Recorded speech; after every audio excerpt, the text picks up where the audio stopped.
Come on, you should be proud of your gills. They're beautiful.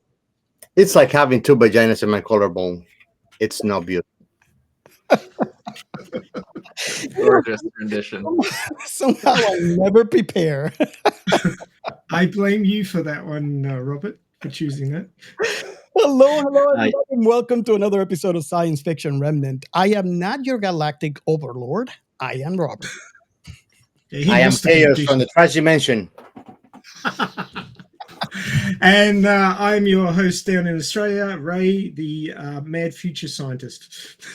And guys, who do we have the honor to have here today? I am so excited to have a writer and director of the thing we're covering.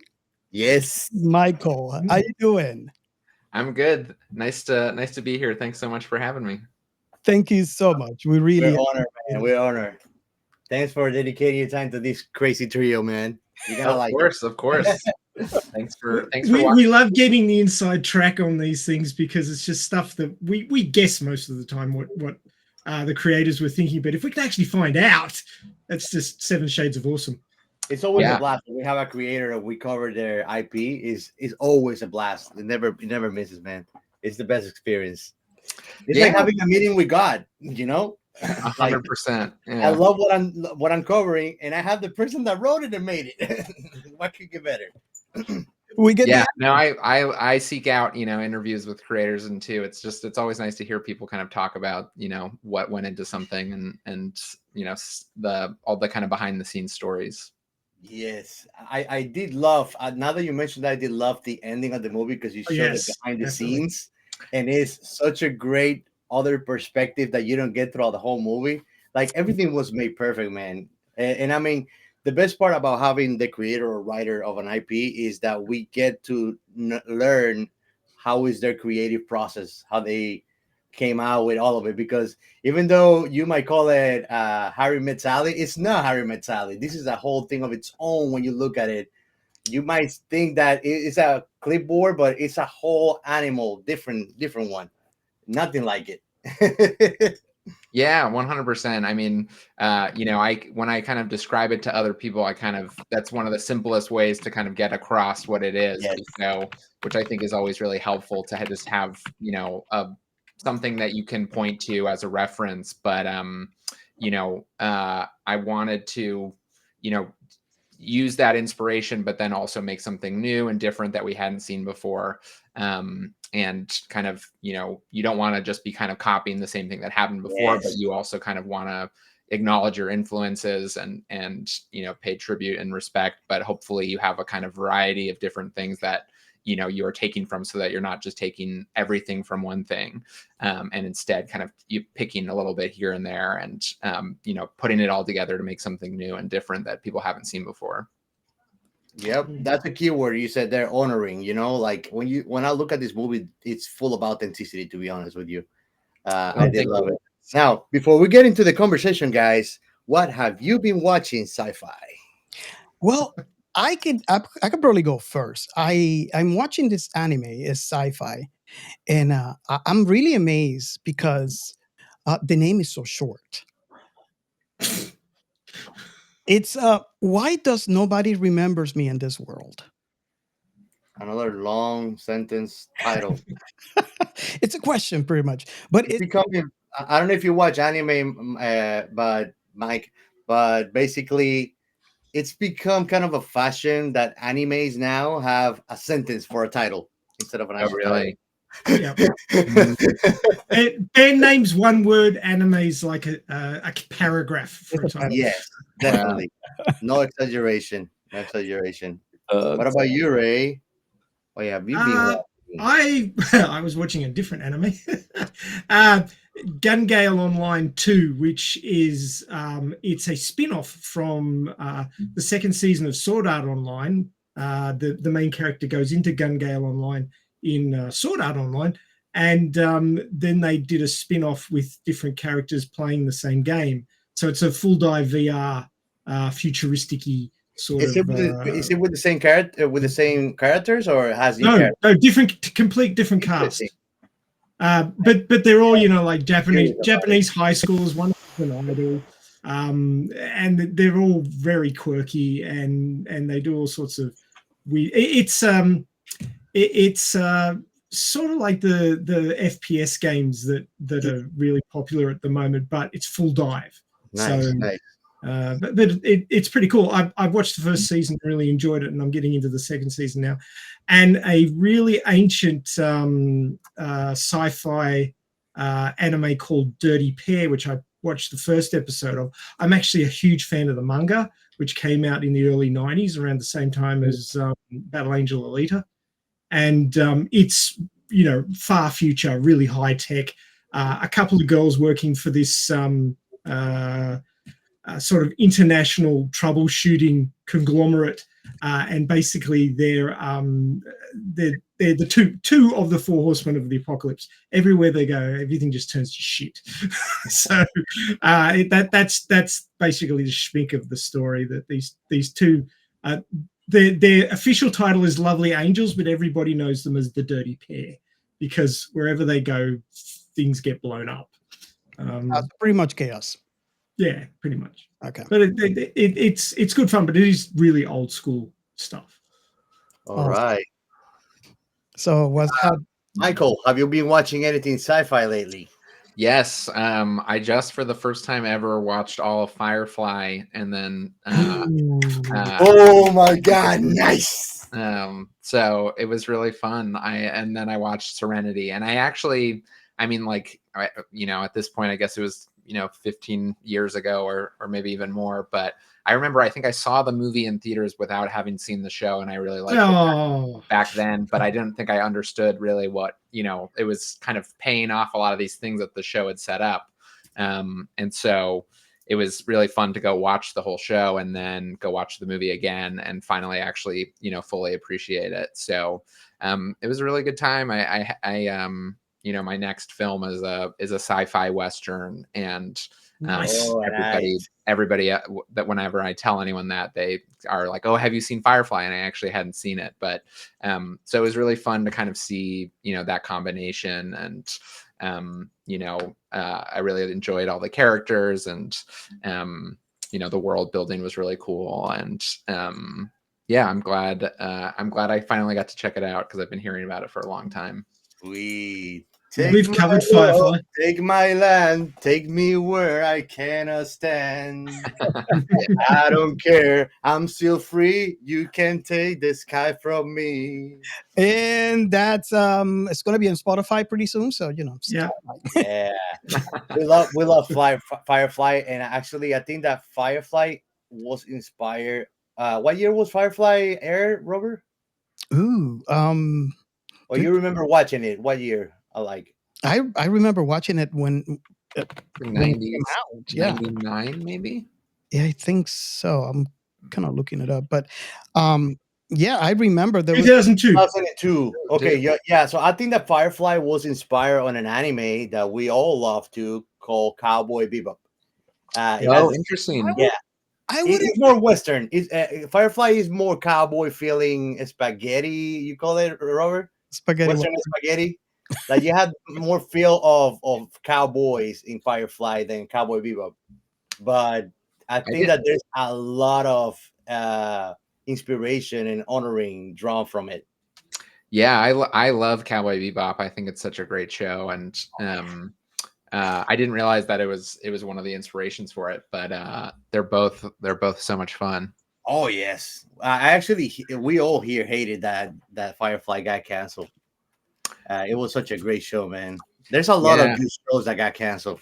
I don't know why. Yeah, well, it's kind of crazy that it felt like the last episode of the TV show just ended so abruptly, and then all these things that they were setting up you never knew what was going to happen, and so it was really nice that so often a TV show gets canceled and you just never get to see the resolution of what happened to the characters. So it was really cool that they got to go and make the movie and then, tie up some of those storylines. Yeah. There's always a hope that there's a reboot, right? Yeah. Yeah. At this point, I don't know if it'll happen, but you never know. I doubt they'd capture the same magic. That cast was just so good. Yeah. Well, guys, and we have a limited time, precious time with Michael. So I'm gonna go with what I've been watching. I've been watching Dead Demons, Dead Destruction. It's an anime about like alien invasion and like aliens live in the human bodies as host. And basically, like you just wake up after 8 years that the alien just quits your body, stuff like that. And like there's a giant ship. What's the name of the movie that we covered, Robert? That the journalist becomes an alien at the end of the movie. It's an Australian movie. It's an Australian. District 9. District 9. Yeah. Yeah. Everything looks like District 9, but it's on Japan. Basically, like there's a giant mothership. This giant mothership is letting go like little saucers, and like Japan, like the military is killing them on air. It's crazy, and like people are living calmly on that chaos. It's very interesting. And the other one I'm watching, there's also dimension jumping in it as well, just to add insult to injury. Well, I think I haven't got to see much of it because they keep those restricted zones, right? Yeah. That's why I never. I'm in like in episode 5 or 6. Ray, are you spoiling it for Chaos here? Is that what you're trying to do? No, I spoil things for him all the time. I'm the weirdo that likes spoilers. I always tell people like spoilers don't really ruin it for me. Spoilers just bump me up to go because even if I have the spoiler, I don't know the development that took to get there. So I want to go and check it. I try to give hints without context. It's not quite a spoiler. Man, I grew up watching novelas where you're going to watch at the end of the episode what's going to happen on the next episode. You had to wait the whole day to watch it. So it's normal for me. And the other one I've been watching that just started with a new season is ReZero, which is sci-fi adjacent, but it has multiverses, I would say, or alternate realities, Return by Death. So I'm pumped up about that one. Ray and I have been waiting ages for it. Oh, the other two things that I want to recommend is there's a French movie called Animal Kingdom that's really great. That it's available streaming in the US. And that's kind of about this world where people start turning into animals and, kind of a little bit, they're basically kind of going wild slowly. And, the way that kind of society is responding to it. But I thought that was really fantastic. And then the other movie I saw was called Mars Express. And that was amazing. That was another French movie, but it's animated and one of the best sci-fi movies I've seen in a really long time. Mars Express? Yeah, Mars Express. Mars Express. Nice. You've been tackling the film industry in France, huh? Yeah, I mean they're churning out some good movies over there. Très bien, mon ami. Nice. Oh, I did miss one thing on my list, and that was the next episode of Dan to Dan. I mean, I couldn't believe that they could actually do better than the first episode. That was just perfect writing.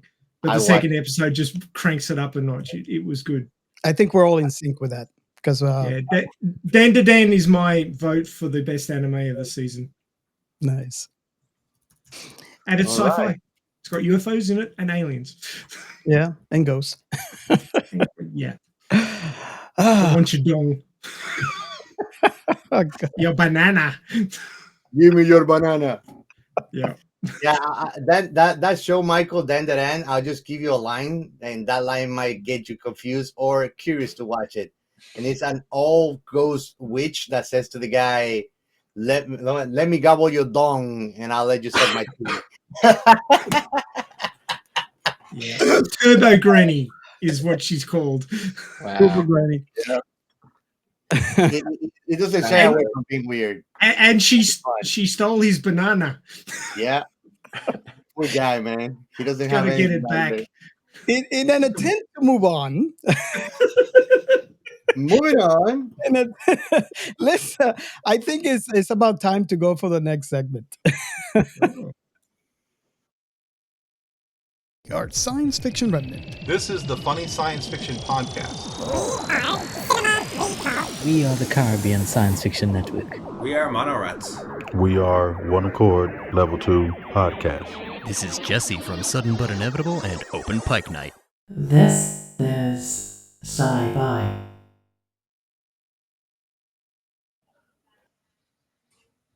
And if you're new to the show, this is a segment where we feature the hashtag This Is Sci-Fi.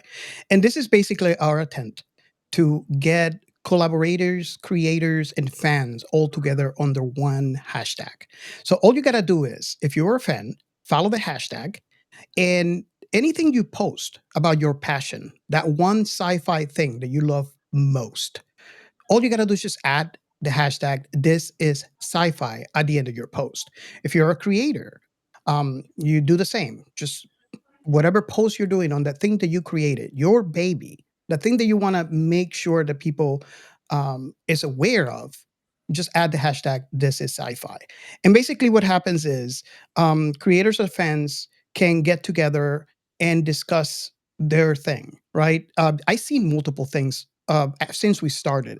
I've seen people that have actually discovered new loves on sci-fi just by just reading the passion of another fan on their post with the hashtag This Is Sci-Fi. And I have seen people that have started new friendships like we have. We have so many new friendships thanks to the hashtag because we found like-minded individuals that like the same things we do and started a brand new conversation on that thing. So just remember, just post the hashtag This Is Sci-Fi to wherever you're already posting in any social media and join the conversation. You can join various different ways. One way is you can join our Discord. We have a channel for any type of sci-fi there. If we don't have, all you got to do is just reach out to us. Let us know, and we'll make it a thing. You can also call the hotline, 305-563-6334. And basically what happens is we will play your message on the next episode. It's kind of like another way that you can be on the show, and we can make a conversation about that. And of course, you could also let us know if you want to be part of the show, and we can bring you on. All you got to do is bring your passion in, and we'll love to discuss that with you. Okay. Also, I wanted to take the opportunity to remember everybody that if you're a sci-fi creator, any medium that you can think of, go to thisissci-fi.net and enjoy the movement. We're trying to create a hub of sci-fi creators where we can find people that we can collaborate with right there. So go to This Is Sci-Fi. If you're watching this video, there's a QR code on the screen. You can go ahead and scan it and be part of this great movement that we're starting. Let's do this. Awesome. Okay, so let's go on to the next segment.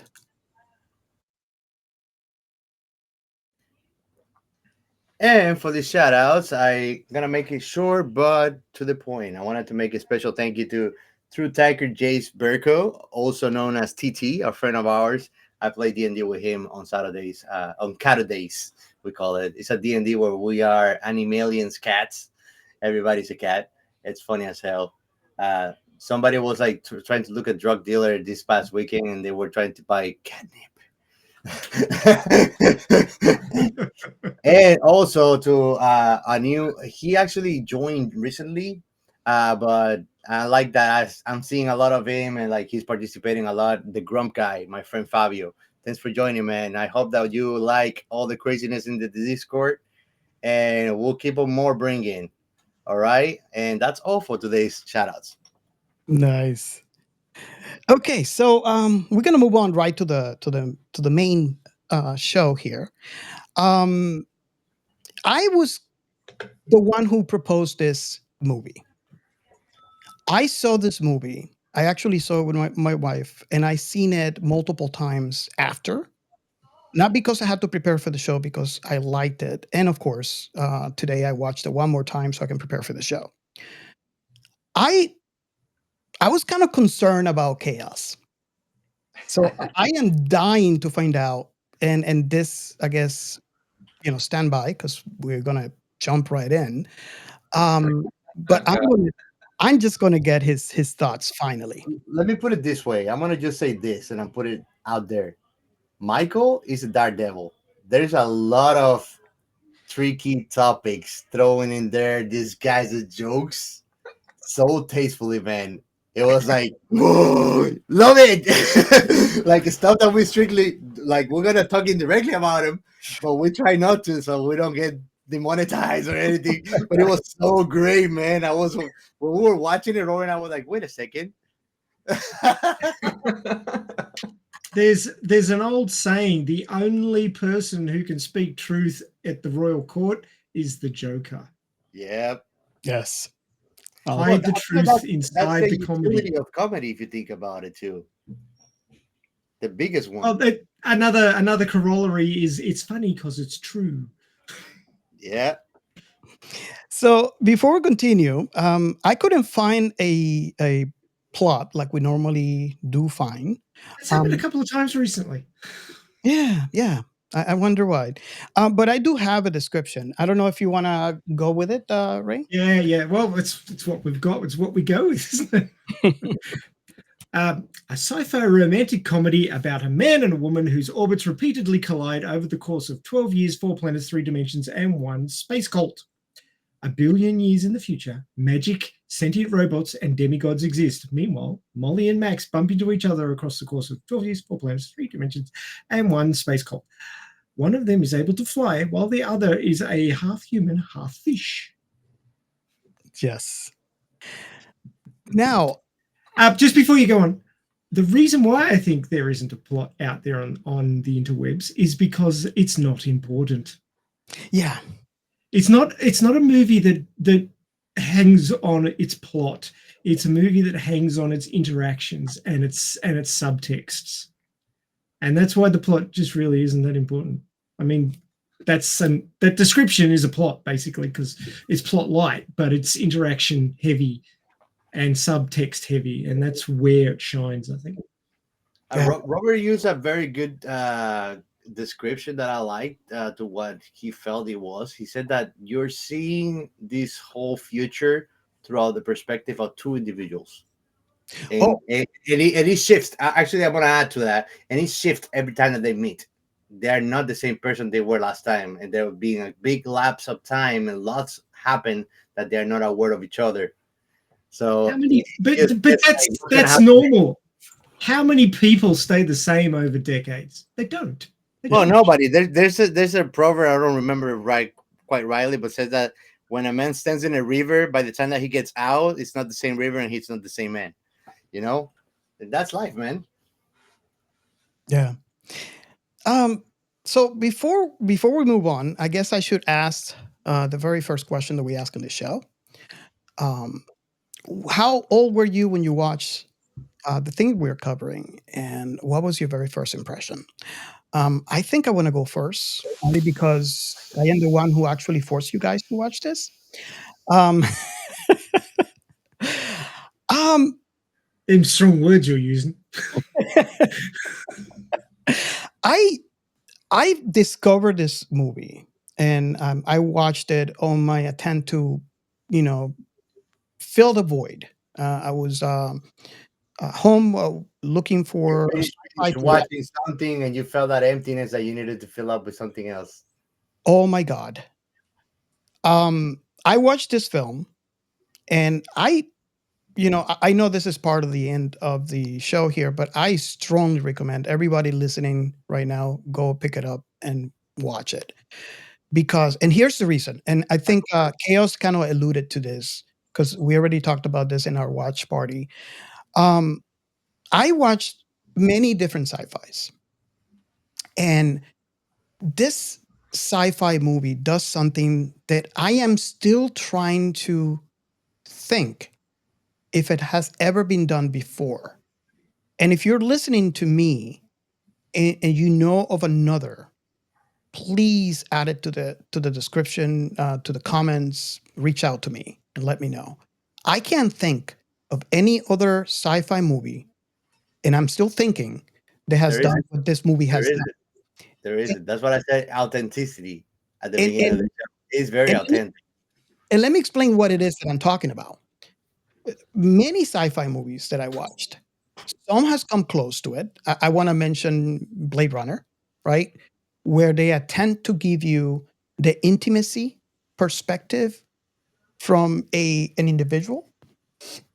But most sci-fi, they're more about the epicness, the You know what? I would not compare purely to Blade Runner, because in Blade Runner there is something bigger that the characters that we follow are going for. Exactly, and No, that is but here it's our two main characters, and we're following the development between them in this expectation that is created for the viewer that they'll meet again, but you don't know when or how that is and what exactly happens. my point. You That is know, that is exactly my point. I haven't found a movie that has done this, where we get a sense, we get a perspective of the future from an intimate, very narrow view of two individuals. And that brings it home, and that makes it totally relatable.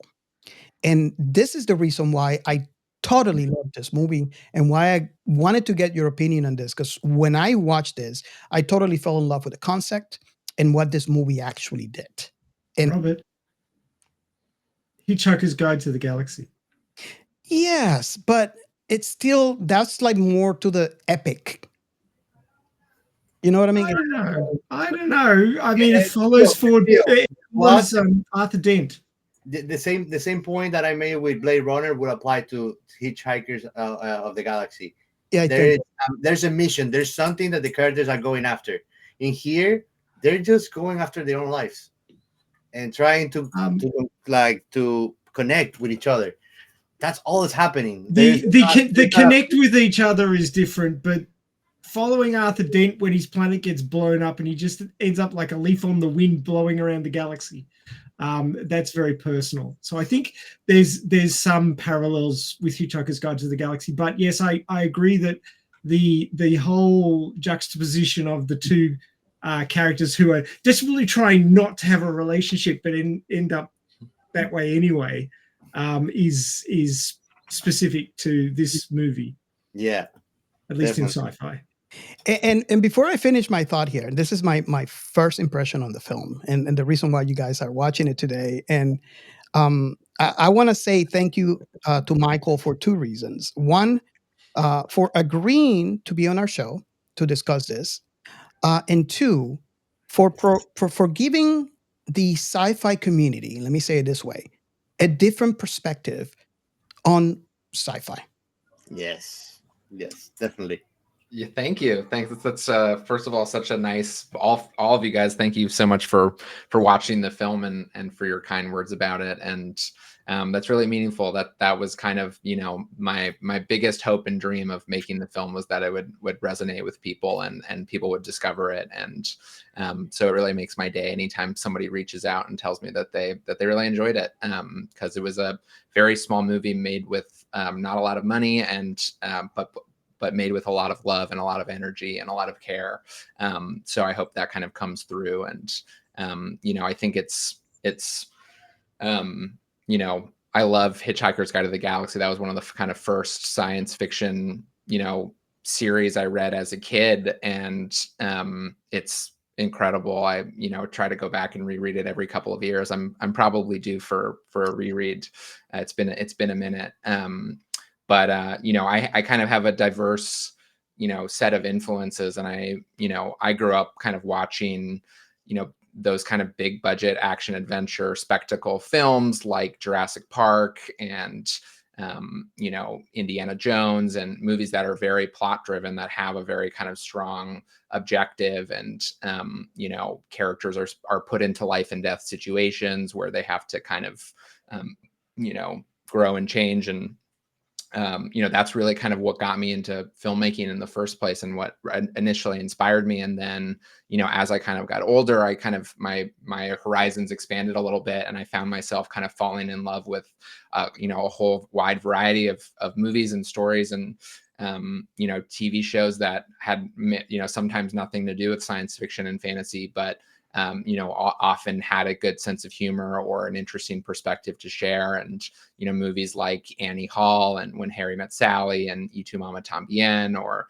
Amelie, movies that are kind of about magic and wonder and the mystery of being alive, but also, funny and weird and idiosyncratic and very kind of character driven films. And so, this movie was really inspired. The kind of jumping off point was When Harry Met Sally, and Nora Ephron has talked a lot about how When Harry Met Sally is a plotless movie. It has no plot. It's just character. And, I would maybe argue that there is some plot in the sense that you are watching things compared to one another and things develop and things change. And so it isn't, it is, I think, very smartly structured in many ways.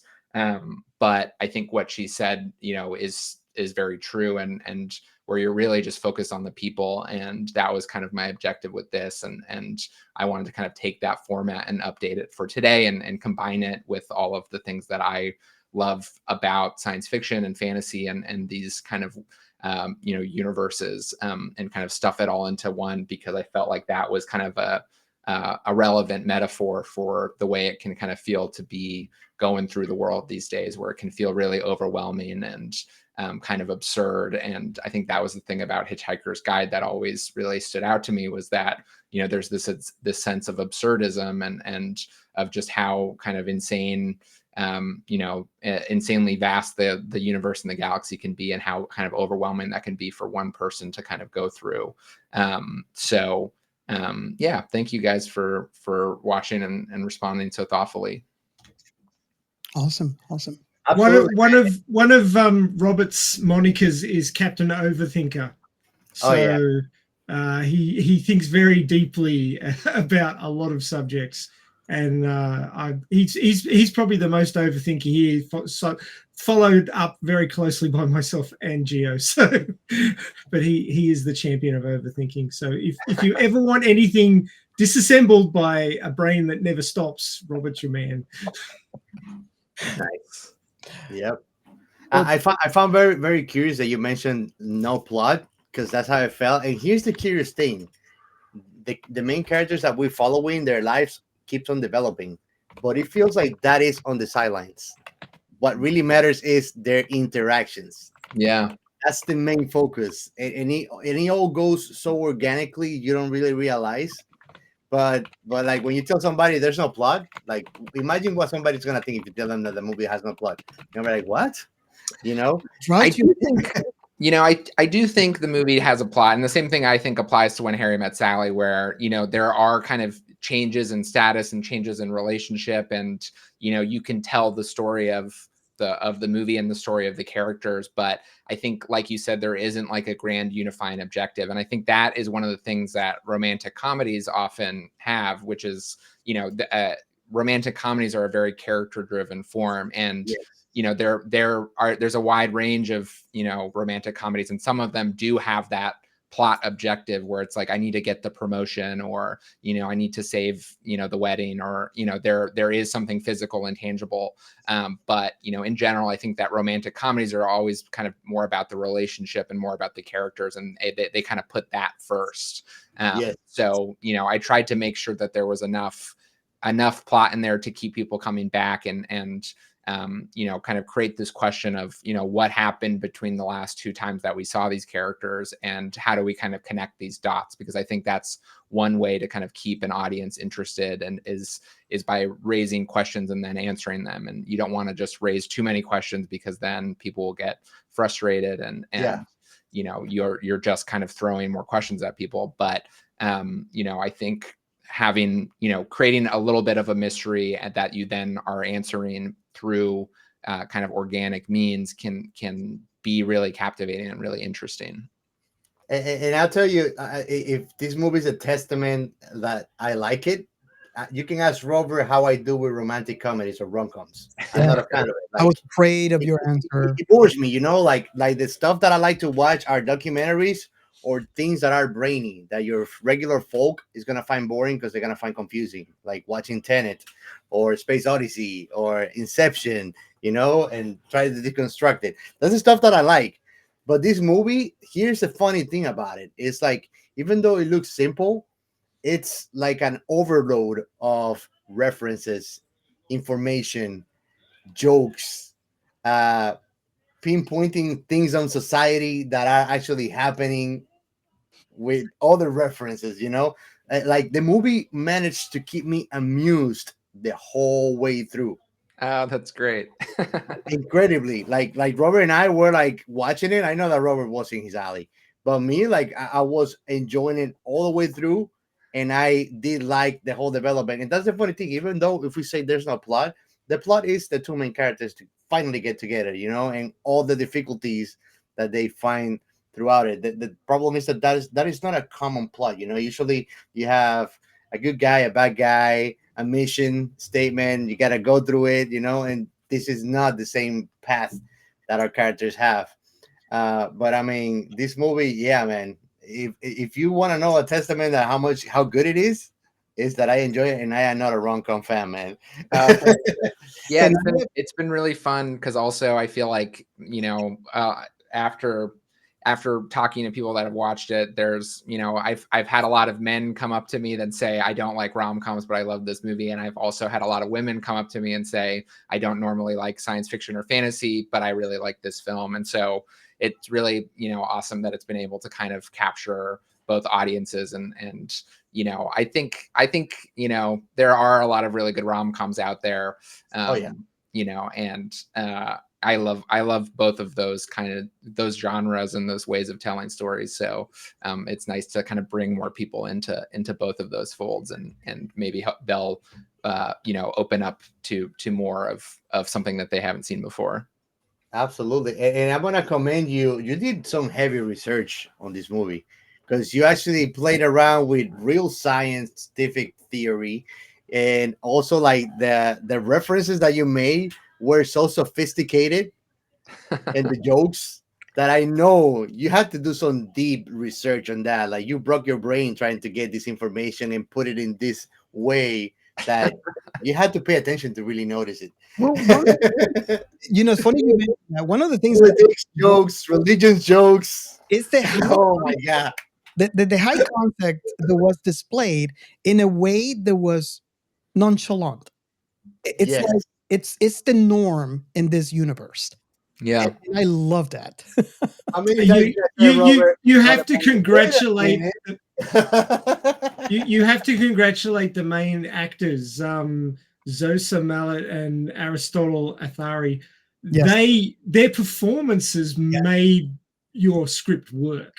Oh yes, because they just dropped truth bombs and humor with the same sort of relaxed delivery of everyday conversation, and that's what made it work. Because if anything was too played up or too played down, it wouldn't have felt right. But the fact that they were just able to I got vaginas on my neck. They're not beautiful. It's like, and he wasn't upset. He was just like disappointed. Yeah. And that was the perfect pitch, and it worked really, really well. I don't think that there's a lot of good actors out there, but I don't think that you'd find a lot that could pair up like that and bounce off each other and get it to land like that. It really needed some specific nuance, and I think it came across really well. Thank you. Yeah. I mean, they're both insanely talented, nice, kind people who are, they both just kind of understood what I was going for. And I think what you were saying, at the beginning was like, everything is kind of presented as very matter of fact. And I think that was something that was important to me. And both with the comedy, I think the Mel Brooks quote of comedy is a serious business. And, I think it can be very tempting when you're creating something inside a fictional world of approaching it and thinking, it doesn't matter. It's like everything's made up. Like, let's not care about the rules of this world or the world building. And I don't think that's necessarily the right approach. I mean, maybe for some things, But for this, I really wanted to make sure that we were kind of playing within certain lines, and that the characters were taking that world seriously, because for them it was all 100% real. And Yes. you know, it creates a juxtaposition, but then it also very much grounds it. And it's not, you're not winking at the camera constantly. You're not taking people out of it. And, you know, if they believe that they're in this world, then the audience will believe that they're in this world, even though it's very obviously kind of fake. And, you know, the visual effects, it's all very stylized. But to me, you know, it was always important that, you know, we, you know, be very kind of smart about how we're delivering jokes and the way that we're presenting this world to the audience. And that we don't kind of try to be like ironically detached, or you know, there's a lot of kind of silly things going on in the film, but they need to be presented in a very kind of serious way in order for the silliness to work. And that's something that I'm kind of thinking about constantly. Yeah, it worked. It really worked. You did a great job creating relatability between the audience and the movie. There's a lot of reflection about the small things of the everyday life that we really take for granted and really don't notice that are important, and we might think of it in the future with longing and miss it, and then like, damn, what happened, you know? And you did a good job pinpointing these small things, small interactions that most people don't notice, because nowadays we are all in pilot automatic. You know, we don't take time to be on the moment, and so there's a lot in this. Like when I watch this movie, the way I feel you created it is like I see like a point, and then you made a mind map. Like it feels free. You know, there's no, I don't feel limitations when I see these universes that you created in the reality of the movie. That's how it feels, you know? Oh, thank you. That's really nice of you to say. I mean, yeah, I think, you know, it's really important to me that a movie feels detailed and feels specific, and something that really does that is, you know, working with really amazing actors who can kind of bring their own specific life experiences, their own specific mannerisms, and that they can kind of loosen things up a little bit. And so, you know, 95% of the movie is very heavily scripted, but I think that last 5% where you kind of loosen things up and you have them go back and forth and play off of one another, that makes it feel a lot more real. And that helps it helps make them feel like real people and not like they're just reciting lines from a script. So, you know, I think casting the right people is just so important, and working with them to make sure that everybody's kind of moving towards the same thing. And you know, I was just so lucky to work with so many fantastic actors on the film. I'm very grateful to them. And I don't know how the industry of actors is, but my suspicion is, I think that there are actors that are very good at specific roles. So if you cast them for that, they're gonna excel at it, and they're not good for others specifics. And there are other actors that they can do anything. And I think that was key. The casting was perfect, to be honest, because it feels way too natural, the way that they both express themselves throughout the movie with the characters. Yeah, And honestly, when I watch the movie, I feel like you created a sleeper movie. Oh, thank you. Thank you. Yeah, no, there's a Carrie Fisher quote, and you know, she obviously played Princess Leia, but like she was talking about how sci-fi acting is one of the hardest things to do, because you have to say completely made up words and say, you know, we got to get the discombobulator into the Nexus 47 before the, you know, Death Star explodes, you know, and you have to sell it to people and make it feel like those are real things that actually exist, even though they're completely made up words. And so I think it's really true. Sci-fi and fantasy acting is not easy, and not everyone can do it. And you really have to, I think, focus on the emotions and the characters, and you know, make those things feel like they're a normal everyday thing to say. Yeah. Not only that, but imagine if you had to speak Huttese. Hey, Robert. Yeah. Shooter. I want to. I'm sure you know, you guys obviously heard from me. You obviously are hearing from Chaos. Ray, I don't know if we missed you in the question. You did. What was your very first impression of the film? Well, let's say that I was today years old when I first saw it, and it was only a few hours ago. So being that it's getting on to 10 a.m. here in Australia on a Monday morning, I actually watched it at like 3 a.m. So it was the middle of the night. I got up to watch it in the middle of the night. I wasn't feeling great last night, so I went to bed early. So I'll get up early and watch it. So I was woken up in the middle of the night, so I went, oh, I'll just go watch it. So I sat down and started watching it, and I was immediately sucked in. It was like everybody has their own personal issues and hang-ups, and here's two people who probably have been given bigger slices of that pie than the average. And they start off pretty young, making very poor life choices, and then transition into long-term poor situations, which they finally dig themselves out of after bumping into each other and realizing, what the hell am I doing? And it's kind of like with the description of the movie from that little synopsis, where they start orbiting each other. Their personal gravity affects each other, and they start orbiting. From that first interaction, they were sort of pulled together a little bit, but the second interaction is where they sort of stick, and they start orbiting each other, even though they're not realizing how much effect they're having on each other. And once they stabilize in those orbits, they can't see it anymore. They can't see the effect they're having on each other. And then finally, they realize when they smash into each other what actually is going on. And that description of orbits and time frames and stuff is really succinct in describing what actually happens to these two people in this movie.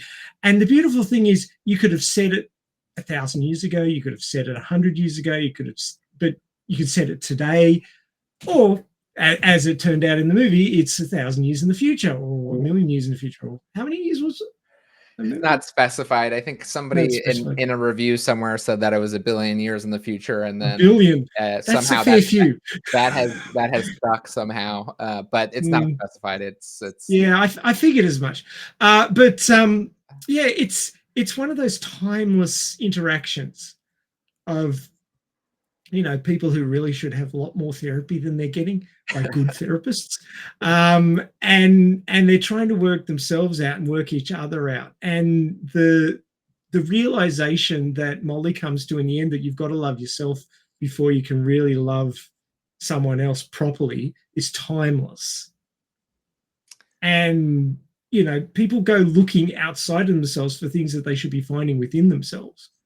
And that's what these two people were doing for decades, and they finally worked it out, and then they could approach each other authentically for the first time, because there was no authenticity with these people. They were projecting whatever they thought other people would like and taking on things that really didn't suit them and trying to make it all work, and it all fell in a heap until they realized that they had to be authentic before they could actually move forward together. And that sort of is timeless. And you'd see it in a few other movies, one every couple of decades, like Harry Met Sally, and I'm sure there's been others set in different time periods, but the same sort of work your shit out and then get interested in somebody else kind of movies. And yeah, I think it's an important story for people who are struggling with life as they find it, to watch something like this and go, hey, yeah, let me get my shit together first. Let's stop reaching out and trying to fix myself by grabbing hold of somebody else. And I think that beyond the whole science fiction flavor of the movie, the personal interaction and personal discovery side of the movie is really deep. Yeah. That's what struck me at 4 a.m.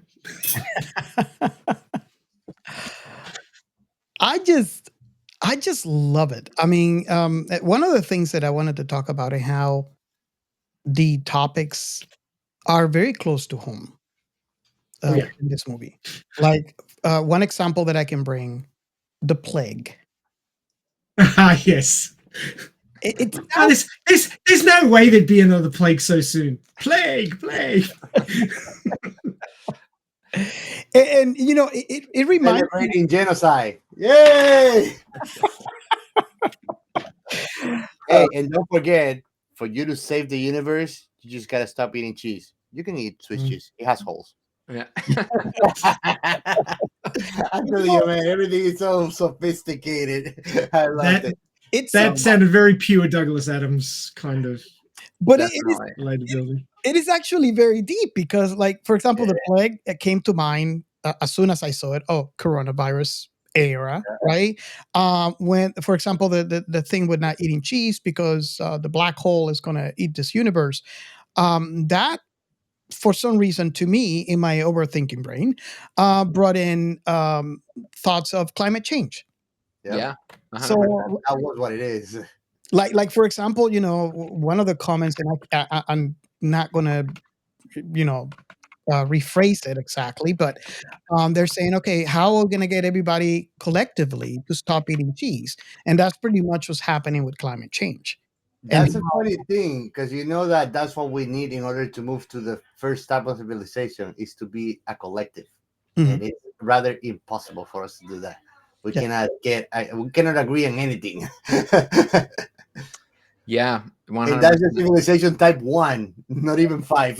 No, we're not even 1. We're not in the Celtic scale. We're not even 1. Yeah. I mean, you know, it's kind of, you know, going back to you know, what we were talking about before of like, you know, you were kind enough to call the movie timeless. And I, you know, that really was one of my objectives when I set out. And there are some things that I think at first glance might seem topical, like whether they are it's COVID or, you know, the American electoral system or, you know, climate change. But, you know, I think that, you know, I think one of the beauties of science fiction and fantasy is that you can use metaphors and allegories to kind of explore things that are universal and human. And I think part of the reason I called it a plague instead of a virus is because we've, you know, plagues have been hitting humanity every couple of hundreds of years, you know, since the beginning. Germs have always existed. You know, shitty politicians have always existed. You know, climate change is relatively new, but the you know, specifically, you know, trying to get a group of people together to stop doing something that is actively harming society has always been a problem that faces humans. And so, you know, I very much want people to watch the film and understand that it's talking about climate change or COVID or, you know, and I think that is one of the things that kind of makes it relatable and specific. But at the same time, you know, I am really glad to kind of hear that it has a timeless quality in that, you know, it is not just kind of taking an easy shot at those things because it is trying to kind of get at something larger that humans have been dealing with for thousands of years. And that, you know, I think is one of the beautiful things about science fiction is that you can take people and put them in a completely new society or circumstance or world. And you see what, you know, what do I still have in common with those people that hasn't changed about humans? Or, you know, what are the mechanisms of society that have influenced the way that I go through the world because, you know, there are these systems that are setting up that are pushing us in one direction or the other. And, you know, different people are reacting to those kinds of variables in different ways. So, you know, I'm so happy that all came through. Yeah, definitely. There are 2 silly questions that I have to ask. One is, there's a quote when Molly was leaving the cult. Funny, really funny. She says, I'm leaving and I'm taking the fish. Jerry Maguire. Yeah, Jerry Maguire. And the other one is the spaceships. Are they really Toyotas? Yeah, Prius. yeah, it's a Prius. Actually, here I'll get the. Oh God, yeah, you were right, Robert. This is the miniature model that we used for all of the, you know, exterior shots, but nice. you know, the interior shots were all you know, filmed inside my sister-in-law's Prius. So it, we changed the background a little bit, and we, put some stuff on the back window and, on the side windows so that it, looked a little bit different, but it was mostly just a Prius. So, but I spent a lot of time, I went to a car yard that had, 50 different cars, and I tried to figure out like, what's the back of a car that looks the most science fiction, because I don't want it to just look like a normal car. And after going through, 100 different cars, I realized that the Prius kind of has these windows that look very futuristic. And if we, could add a couple small things here and there, we could make it look like a real sci-fi car. Nice. Nice. Now I have a very interesting question. The AI he married, the name, was it inspired on the movie Metropolis? Yes, 100%. Yes, you got it, Robert. You were right. Yeah. Like, wait a minute, Maria? Metropolis, 1927. Yeah, you got it. Yeah. I have an Easter egg question. Yeah. I have an Easter egg question.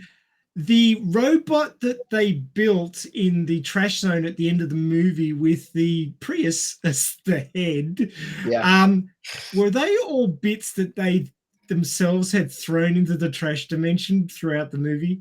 Yes, 100%. Yeah. Yes, I got it.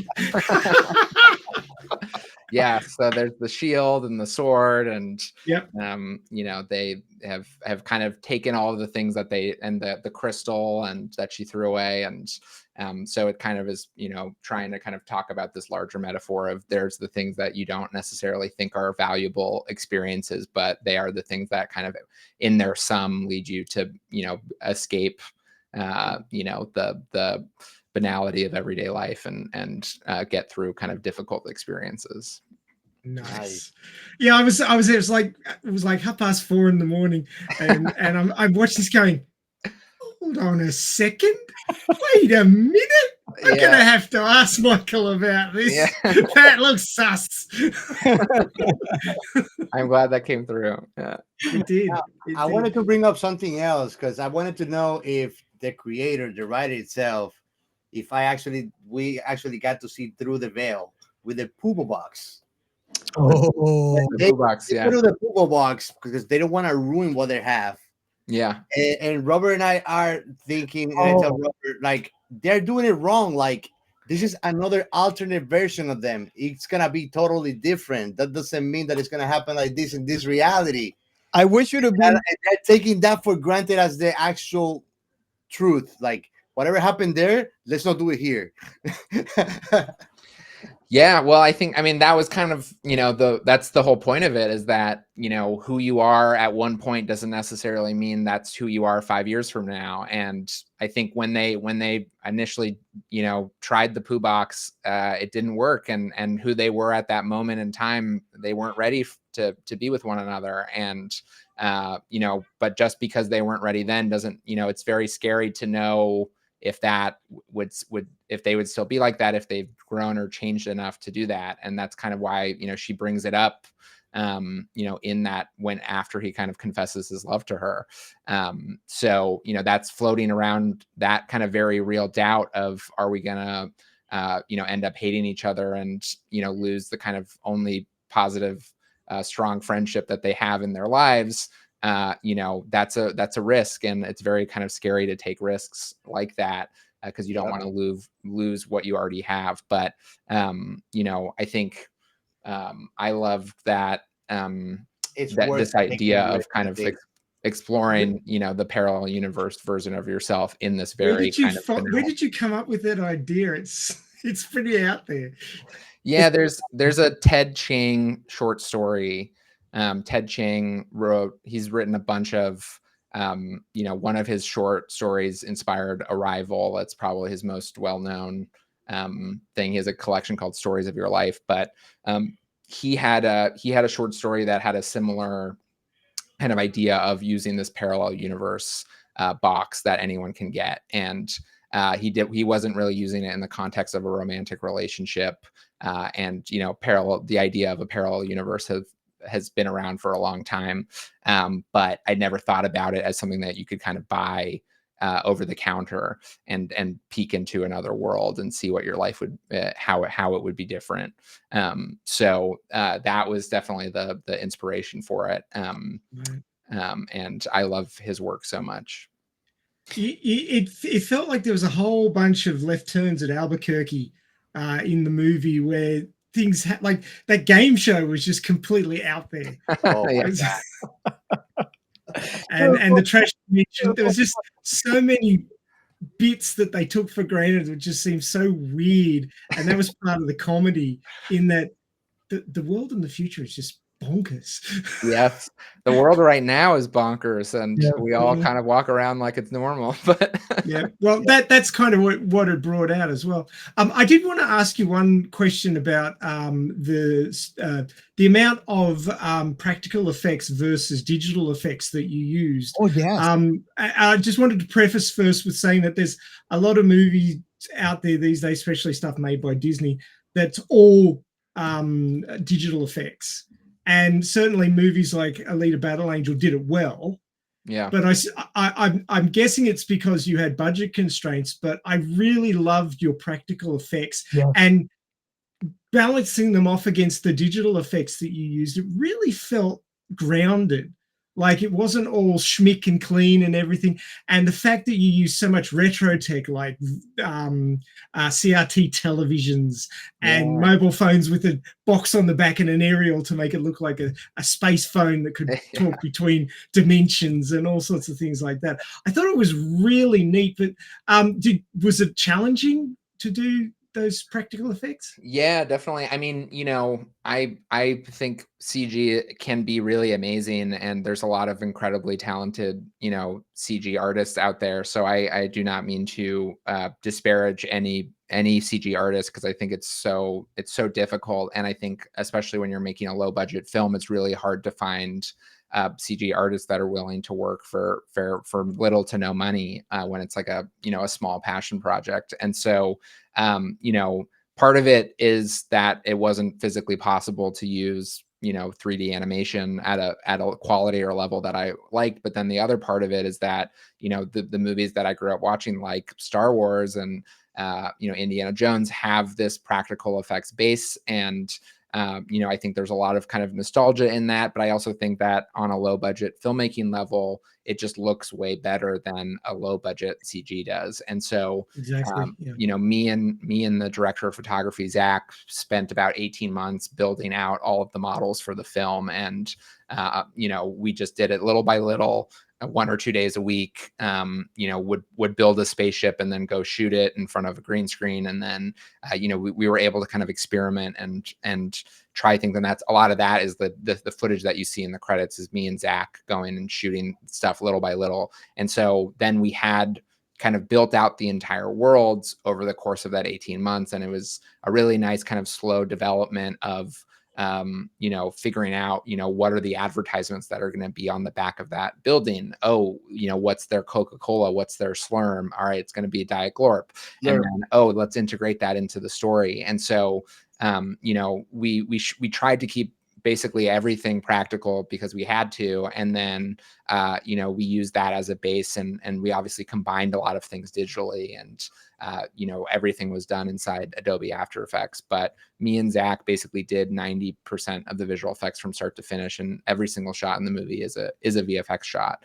And so it was kind of a massive undertaking, but we knew kind of what we wanted and how to do it, and really kind of proud of how it turned out. Because I think we from the very beginning we were like, we're not going for photorealism where like Interstellar or stuff that is looks extremely real. Mhm. We want it to feel stylized. We want it to feel like a step away from reality. And, it's okay if people look at the spaceship and say, that's a miniature, that's a fake spaceship. That's kind of what we want, because when you go see RoboCop, you see that robot, it doesn't look like it 100% fits inside that frame. It's, you can tell it's a stop motion robot. And so, at every kind of step of the process, we were like, it's okay that it doesn't look real. We just want it to look awesome. And that's what's more important, that people are having a good time, because if they care about the characters, they aren't really going to care about,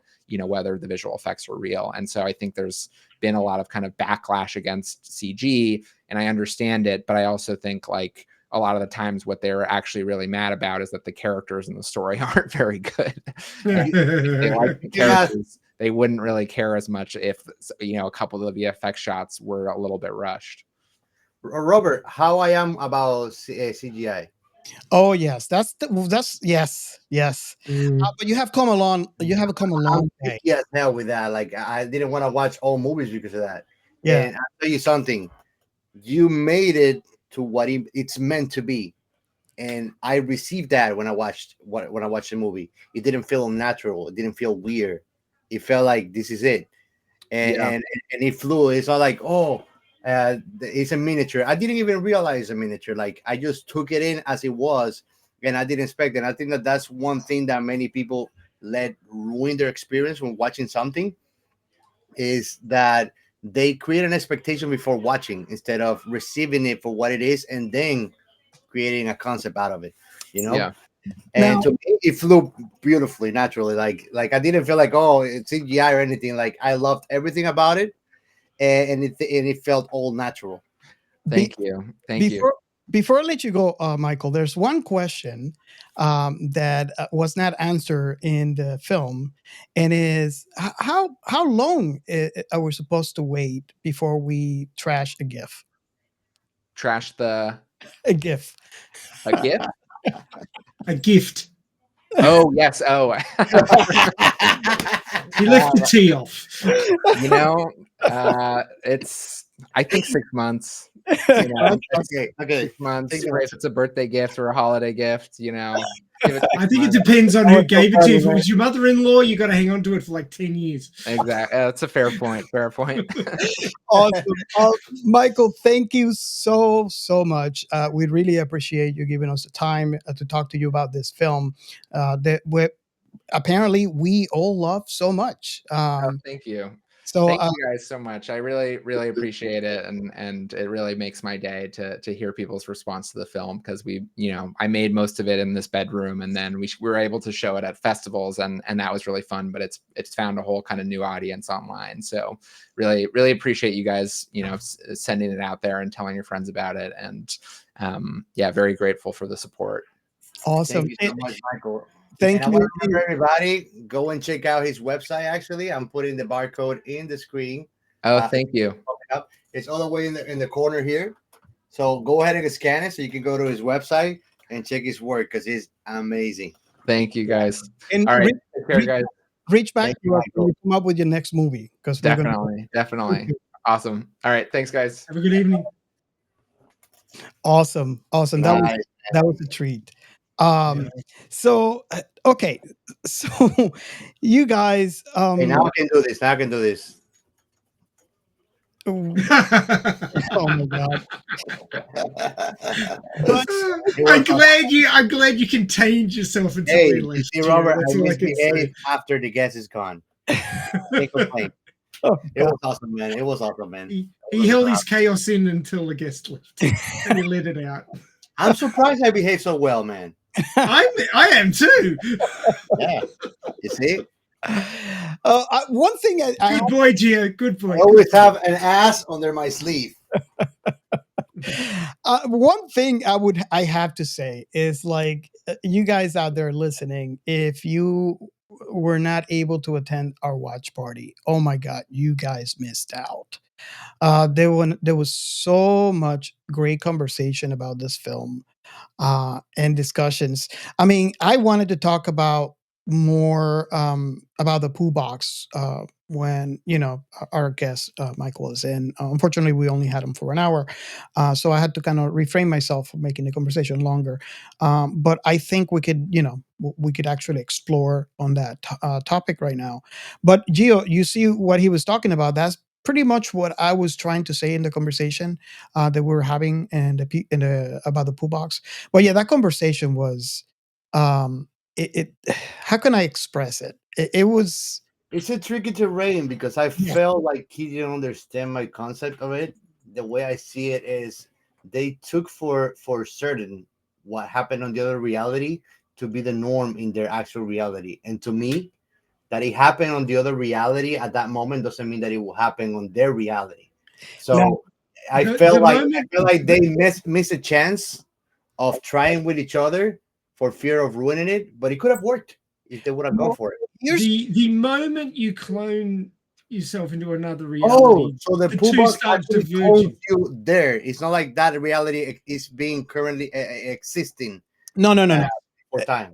Well, I understand where he was coming from, and that was the part that I was trying to explain on the watch party, and he puts the concept very very clear, and let me go ahead and try to explain.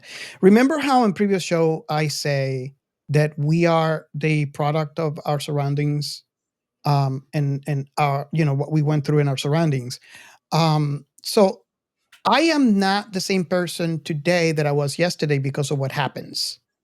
And I will not be the same person tomorrow. And I'm talking about mentally, right? Because obviously physically we're not, right? But let's focus on mentally. I am not going to be the same person mentally tomorrow because of what happens between now and tomorrow. I'm Mhm. always an ever changing entity. Not Yeah, only that, but we are forged also by our memories. And our memories are also ever changing. So every time you recall it, we already talked about this in all the episodes, how our state of mind changes the perception of that memory. Our state of mind changes the perception of our surroundings. It's affected by a bunch of different things.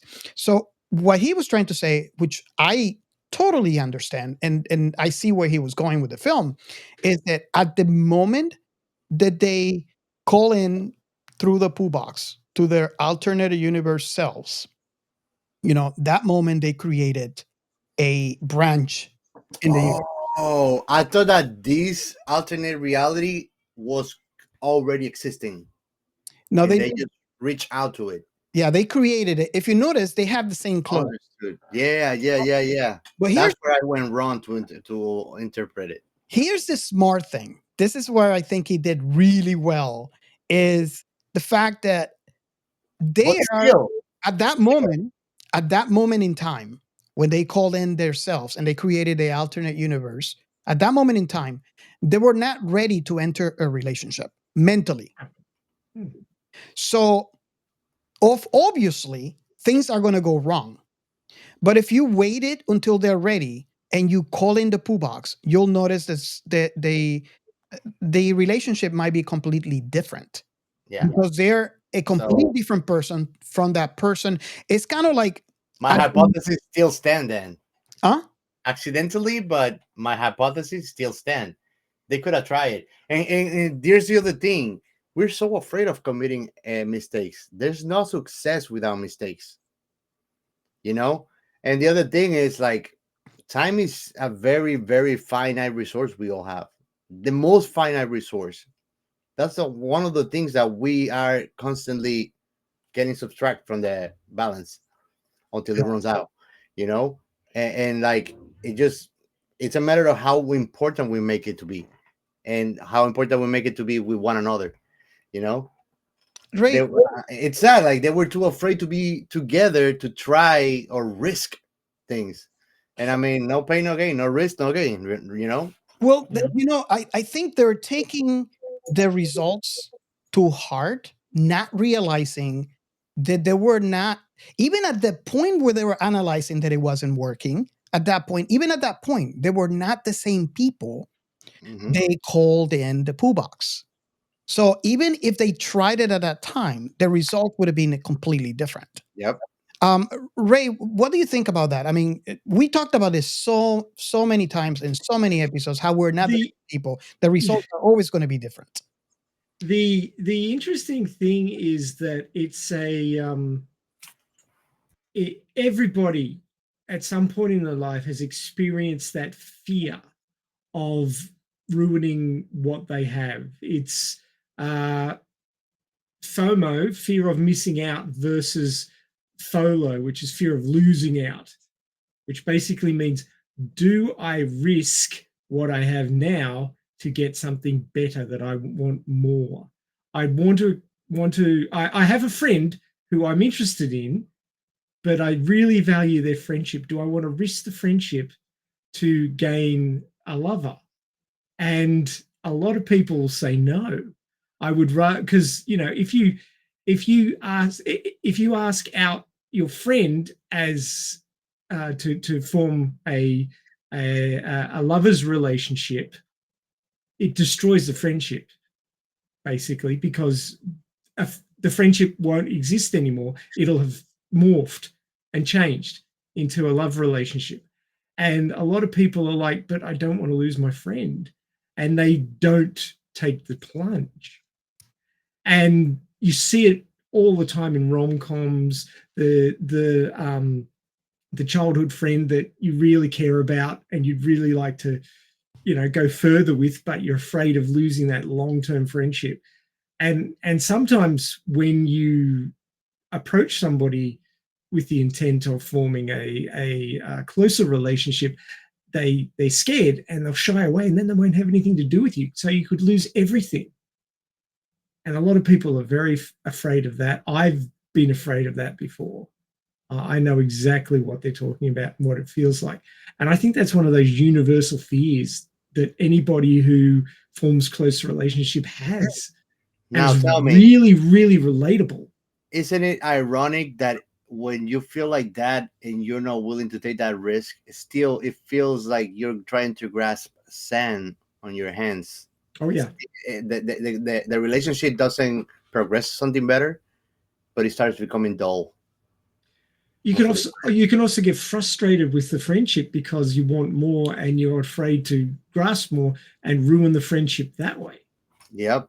I think that the way that friendships works, and that's what most people don't get, is that they just are like, we shouldn't try to make them something. Like, you have friends that probably you talk to them every 5 years, and it's not like, oh, you didn't call me. It's like you talked yesterday.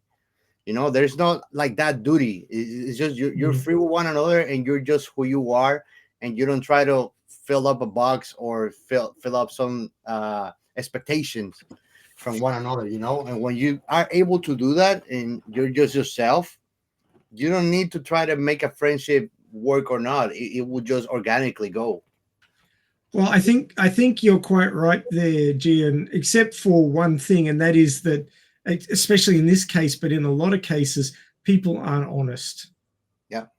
And these two characters were definitely not honest with each other or themselves for a lot of the time. And that they were their own worst enemies, and they caused about 90% of the problems they were having. Yep. Because they weren't honest. Would you agree with me that from all the meetings, the third meeting was when actually they started to try to be upfront with one another and honest? The second meeting was in the taxi. Yeah. Where he planted the seed of doubt on her, and she just stormed off. I think so. I think so. And I think it was a good thing how they did it, because they did it right out of the get-go. What is the first place they go to after they met in the public transportation? It is going to a I always laugh when I think I was like, it's a 2-for-1 special with chicken wings. Virtual reality. Where they go to this place because intentionally they want to show. I don't know if it was Max's idea. I think it was Max's ideas. It might have been Molly's, but they were intentionally wanted to thank them. Thank each other for what opening their eyes, and then not only that, but showing them so they know what happened and how it happened, using that whatever machine that was, which is very clever. Well, you can, I guess, look at your memories somehow. Yep. But that right there is clever because they were able. I mean, how more honest can you be than showing each other's memories about their pets? It's a risky business, but I've learned that it's rewarding. To be honest, to a fault. I don't want even if it makes things weird or awkward, it's the best feeling that there is. It's like you don't have to pretend or try to filter yourself or water down who you are, and you're gonna find out who are the real ones that are meant to be in your circle of friends by doing that. I don't think I want to go to that place with chaos. I don't think you do. It doesn't bother It's a me, but I personal don't journey. think you do. It's a The whole personal thing is, journey. as people get older, they get more authentic because they just get over all the bullshit. Yes. I think that And we it's also the become bullshit that sentimental, causes the right? problems. The bullshit makes the comedy, Yeah. but the only times those two characters moved forward was when they were being honest with each other. Yeah. Honesty is the best policy. Also, I feel like, I don't know why, but I feel like as I get older, at least me, but we also become more sentimental. We get to appreciate things that we didn't give a shit about when we were younger. Well, We thought it was not important, and now it's like, wow. you're looking You at know? things differently. You're Yeah. looking at things just like Ray just mentioned. You kind of got over the bullshit, and Yeah. and you're looking at things for what they are on a complete different light. And Well, depending on your personality, you become cynic. But most of that bullshit was an attempt to protect yourself because you were worried about what other people thought of you. Yeah. Oh, what will they think if I tell them the truth? I can't tell them the truth. I have to make something up to make myself look good so they'll like me. But if you tell people falsehoods, they're not liking you, they're liking what you're projecting. I'm not lying to you, audience. I just cannot say who I really am because I will get canceled.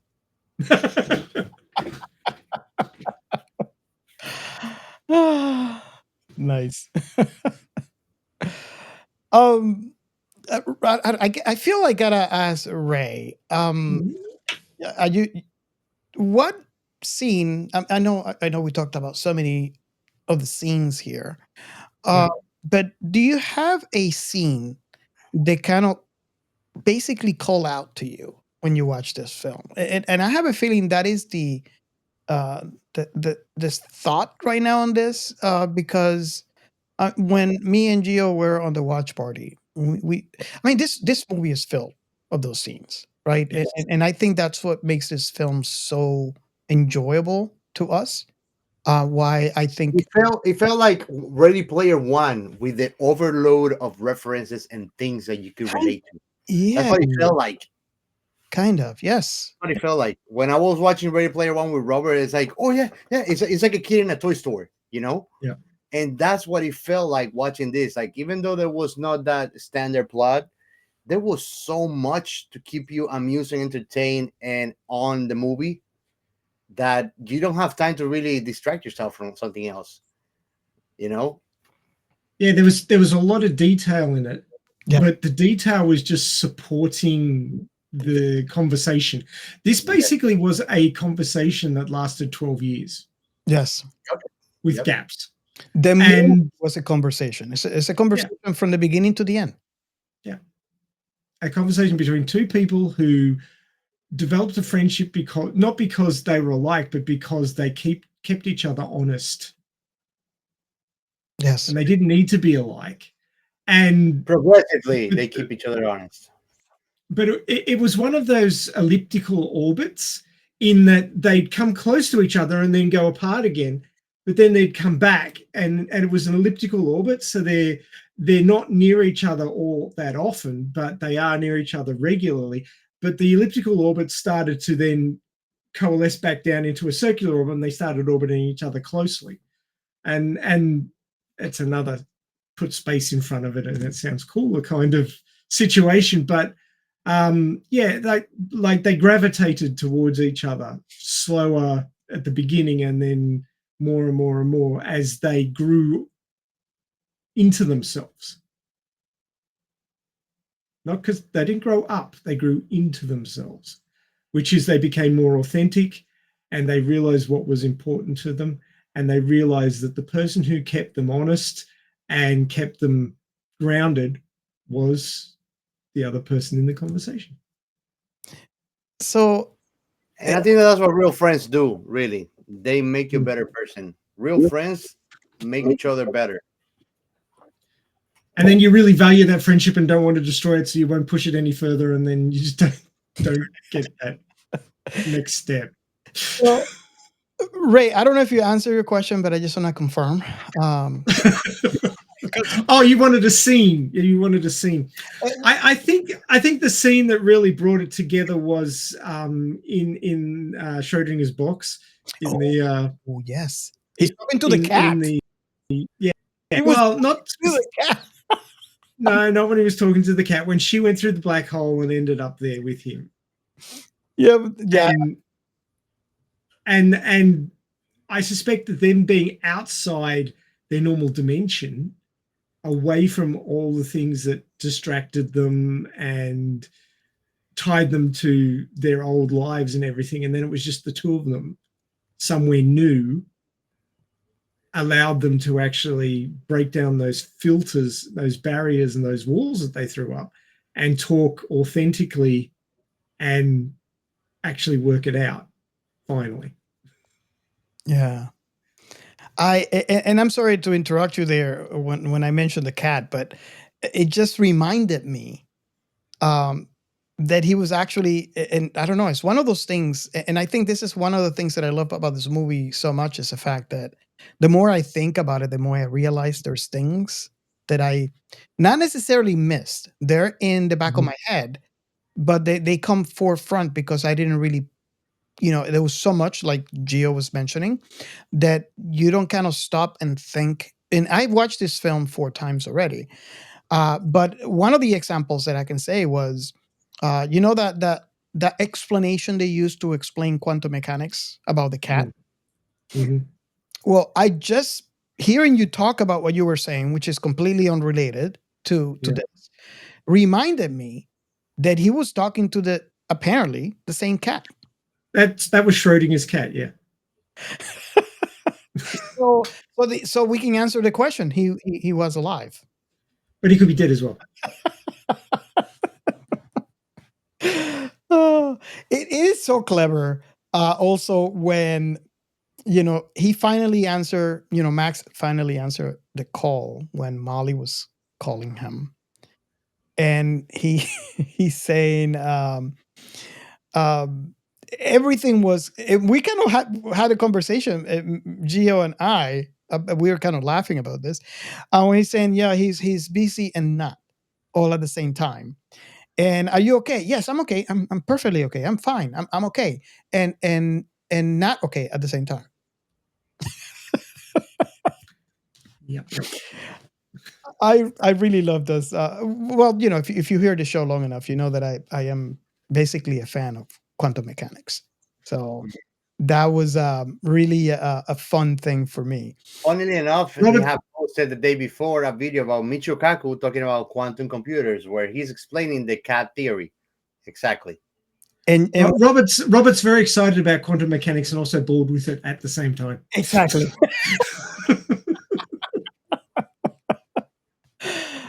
Oh, and Gio, I guess we can talk it, after the fact. But I posted those, so excited because Gio's gonna understand because it's very plain and simple. And I guess I was wrong. I need to find a better video. Awesome. I notice you're not worried about me understanding it. Well, let me just ask to be certain, because it really took me by surprise. But you did understand it, right? I haven't watched it yet. I didn't get a chance. I'll watch it this week. Okay. Let you know on the next recording. Awesome. I guess I don't know if you guys have anything else to add. I was gonna move on to the last question. So just want to make sure you guys have anything to add. I did have a question for you guys. What did you think about the use of retro tech, the CRT TVs and the oscilloscope and the little switch boxes? Oh damn! I forgot to show Michael this, but does this look familiar to you? Oh. Nice. That is awesome. $3.95 on eBay, boys and girls. You too can join the 1,000 years in the future VR revolution. We're gonna go with Spear Long King in the future. Oh, this thing's damn useful. Anytime I go outside at night, rather than turning on the outside lights and casting big shadows, and I just wear this. I thought you used it for Spear Long King. Lights up wherever I walk, and it's fine. I don't fall downstairs anymore. That would be great. Playing Doom. Those to when I used to work in ACs on yachts, and I will be on crawling spaces the whole day. Well, I don't know that it would last a whole day because it's only like $3.95. So the battery doesn't last that long. But at $3.95, you could have a pocket full of them. So just swap them out as they go flat. A whole lot of batteries. And the best thing is you could use it for cyber dating. So it's a win-win. Oh man, the cyber dating, that was fun. I don't think it's gonna look nice. Me trying to go sexy time on cyber dating, isn't that? I might get the police call for a decent exposure, probably. It's actually kind of synergistic with what I've been watching lately about the rise and fall of dating apps and how they're designed not to actually get you a date, but keep you swiping so that you keep paying premium and all this sort of stuff. It was interesting. The movie's commentary on cyber dating.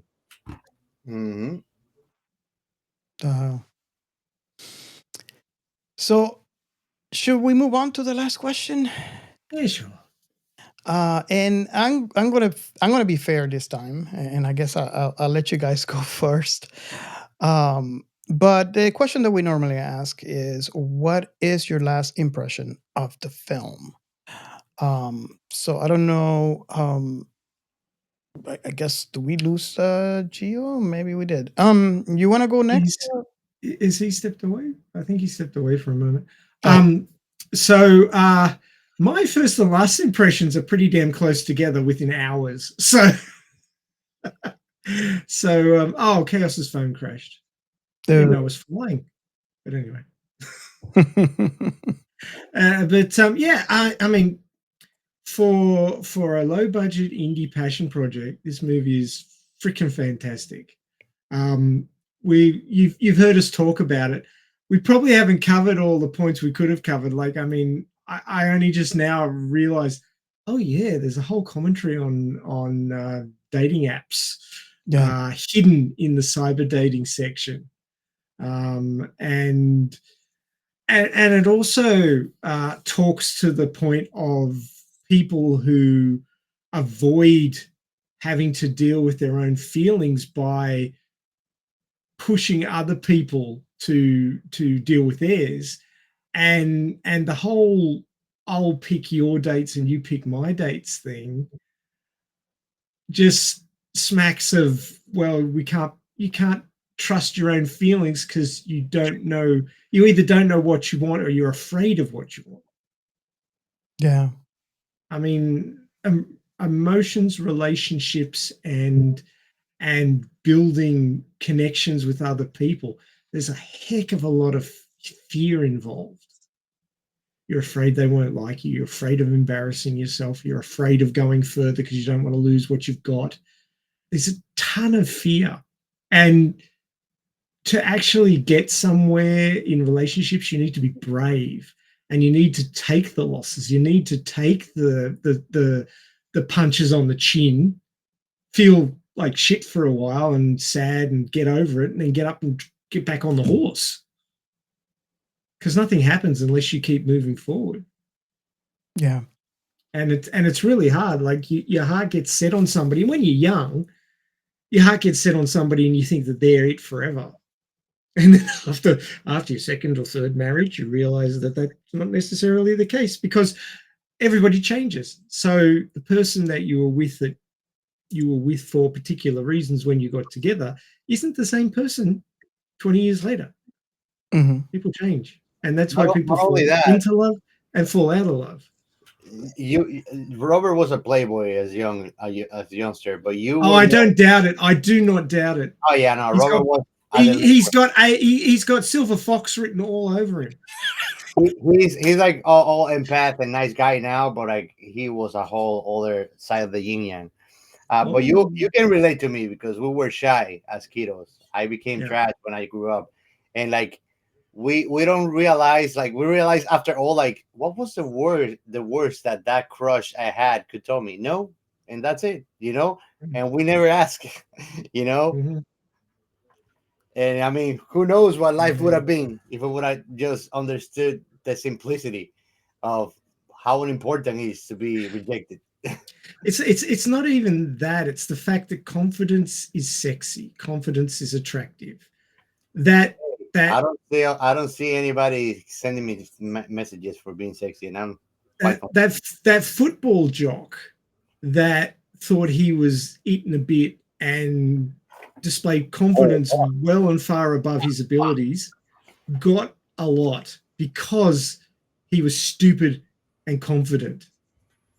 The guys that thought about it really hard and looked at it with a lens that was either realistic or sub-realistic, and by sub-realistic I mean I don't stand a chance, rah rah rah, all the girls that I like are way above me, I couldn't possibly go out with any of them. That's putting yourself down, which a lot of introverts do. But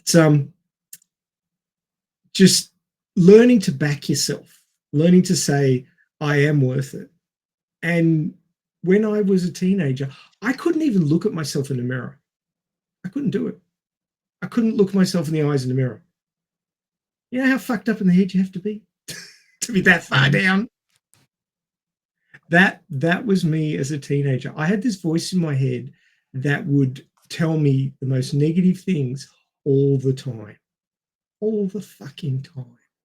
Like, I look at a girl and go, wow, she's gorgeous, but she'd never touch me. She'd never go near me. I'm just not worth it. And you'd look down at the ground and you'd walk away every single time. You would be your own worst enemy. Do you guys relate to any of that? Don't sound like that now, do I? No. No. Why? Because I changed. I had to. And I'm on my second marriage. At the end of the month, it will be 14 years married. Nice. So stuck with it. It's not all fun and profit. It's a lot of hard times. Plaque, bro, because that's an achievement. Well, my first marriage was not quite 6 years. Poor choice, but young and stupid. Stuck. The thing about love is that love is not just a feeling. Love is an action. It's a verb. You have to act lovingly to the person that you're with. And you need to appreciate them as often as you can. Too. And it's not about buying them stuff. It's about appreciating them. When they do something for you, give them a big smile. Say, thank you so much for doing that. Give them a cuddle. Reciprocate. If they do something nice for you, do something nice for them. I mean, you don't have to deliberately go out and do something nice. Just whenever there's an opportunity, take it. So love is just like chicken until one of them just stop reciprocating. Well, the worst thing that you can do is take someone for granted. If they don't feel appreciated, that's when it all falls apart. That's how it usually goes when it goes wrong. And love is a choice. You choose to love. You choose to keep going. And the worst thing you can do in a long-term relationship, whether it's marriage or cohabitation or whatever, like common law marriage or whatever, or in places where, same-sex couples can't get married, it's still the same thing. Long-term relationships rely on sorting out your problems together. Yes. If you try and sort out a problem by looking outside your relationship, you are doomed. If you cheat, if you go looking for fun or excitement somewhere else, it's over. Yep. And the way I see do not do it. Break up, then find something else that you want. Never cheat. Here's something that people don't understand also. People try to blame external factors on the breakage of their relationships, and people need It's to because they don't understand. want to take responsibility because they feel bad Exactly. about it. People need to understand that each of them is the front line of defense to the integrity of that relationship. Yep. It doesn't matter how many chicks follow me. I'm the one that's gonna allow them to come into my life or not, and otherwise the same way on the other part.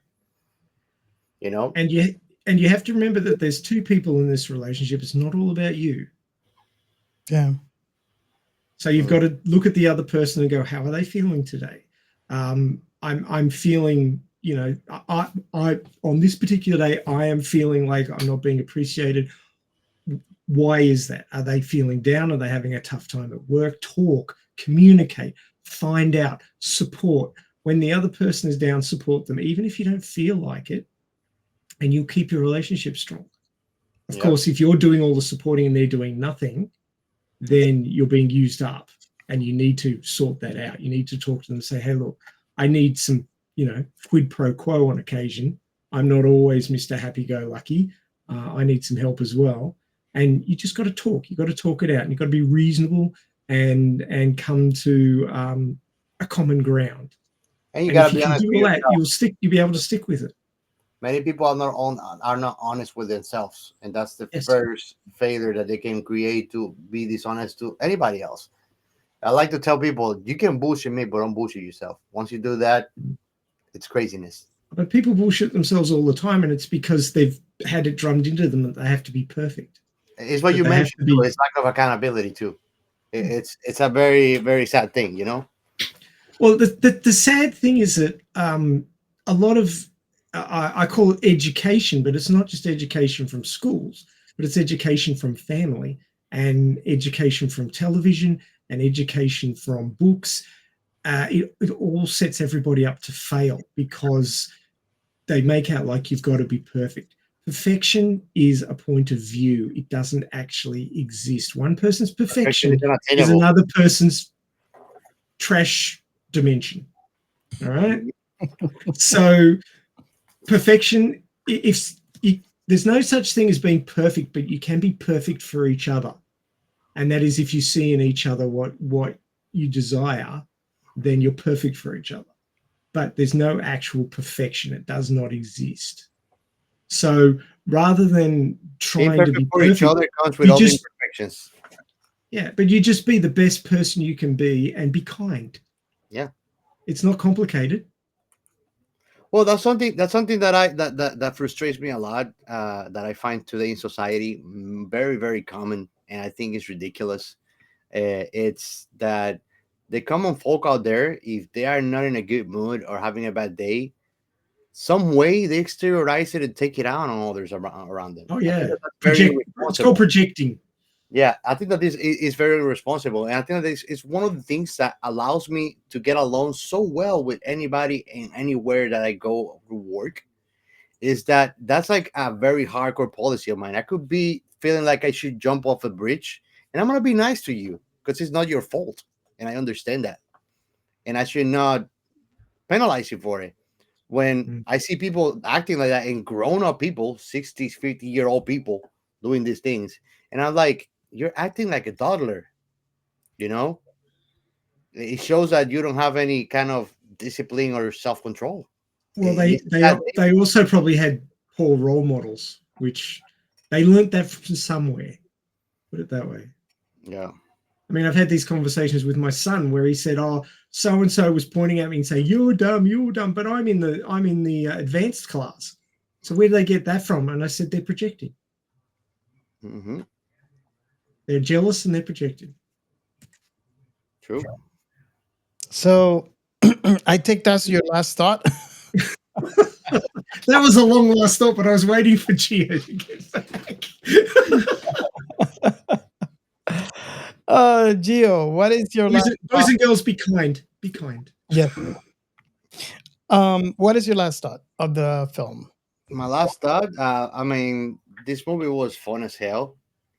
Very, very tasteful on the jokes and references for sure. But also deep. Deep. Oh yeah, very sophisticated. That's one word. If I had to put it on a one word, It's sophisticated. Uh, and like I was telling Michael, I think that CGI is beyond the point here. I think that this movie, like you can ask Robert, at no given point I mentioned CGI, and I enjoy the whole ride of the movie. It goes organically. I think that this movie, like the effects, the practical effects that it has, when you see them, you understand and you feel like it's that what it's meant to be. Well, even my friend Fabio, that was in the watch party with us, he said it himself. He said like these is special effects or practical effects. They are like that because they were meant to be like that. He said it just like that, and it's true. And I mean, besides that, the movie was hella fun. I think that it's a testament how good it is that I am not a rom-com guy, and I did enjoy it all through from the beginning to end. And I would definitely suggest it. I think that Michael here, he might not realize it, but I think that he created a sleeper movie because it is one of the first of its kind. Not to say the first, probably it is the first of its kind. And and honestly, we saw how well the movie is doing in review websites. It's doing pretty well. Yeah. You know, I don't know if you guys surprisingly well. if you guys had gone to like Rotten Tomatoes, which is one of the sites that I normally don't agree with. The tomato meter is 98%. This is certified fresh. And the popcorn meter, the audience score, is 89%. I don't know, it's still good. Don't get me wrong, 89%. I would have, for me, and it's just me, I would give it 100. I don't know about you guys, but this was um, let me not get ahead of myself here and give you my last thought, but it was a great film. Yeah, absolutely, man. Well, those are my last thoughts. I would definitely exhort anybody to go and watch it. I think that the beautiful thing about this movie is that even though it's sci-fi, you definitely don't have to be a sci-fi lover to actually enjoy this movie. The the main drive of the movie, it's two people and their interactions throughout time, and that makes it more enjoyable and more apt for different publics. If you may call it something. Awesome.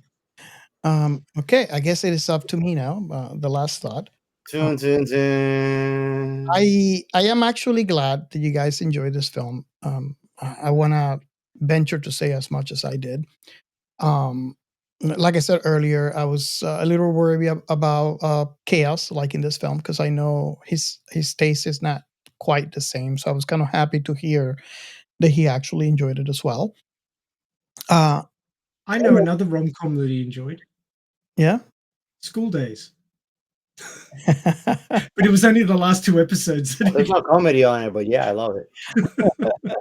The last two episodes were the best. Nice. Happy ending.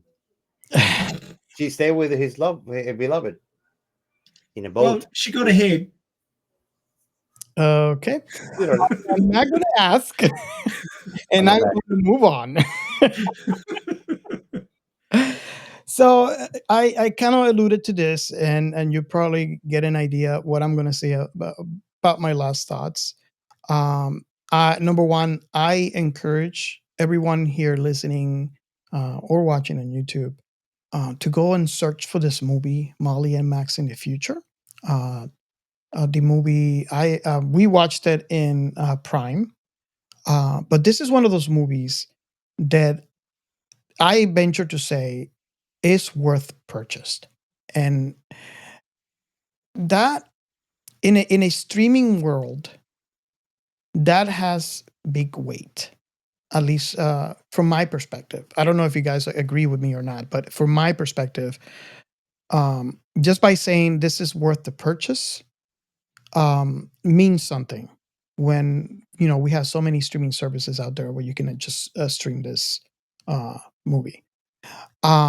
If you are a sci-fi fan, if you are a rom-com fan, if you are a person who enjoys the film, like for its surface, if you're a person who enjoys the film for the deeper meanings, all those, if any of those you put a check mark on, this is a film for you. I enjoyed it for all those reasons.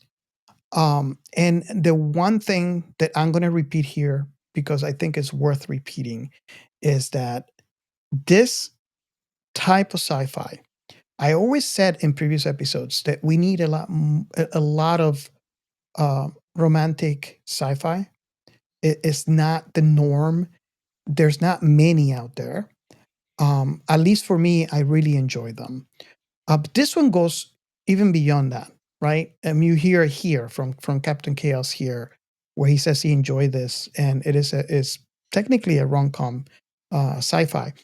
But the reason why is because what I said earlier, this sci-fi movie has done what no other sci-fi movie has done, in the fact that it gives you a perspective from two people in a conversational style. You are immediately transported in this small group between two people, and you're a witness of a very wide view. I mean, very narrow view of the future. And when I say very narrow, I mean narrow. You see things happening around them. You see technology, you see the future, you see all that stuff, and all that stuff is background. It's not like any other sci-fi movie where they are part of the future. They are part of that sci-fi, the epic story and all this stuff, which in some cases have been intimate. I agree with Ray when he mentioned that. There's a lot of movies that do that. But what I was trying to explain is this is a very narrow view where you are part of a conversation.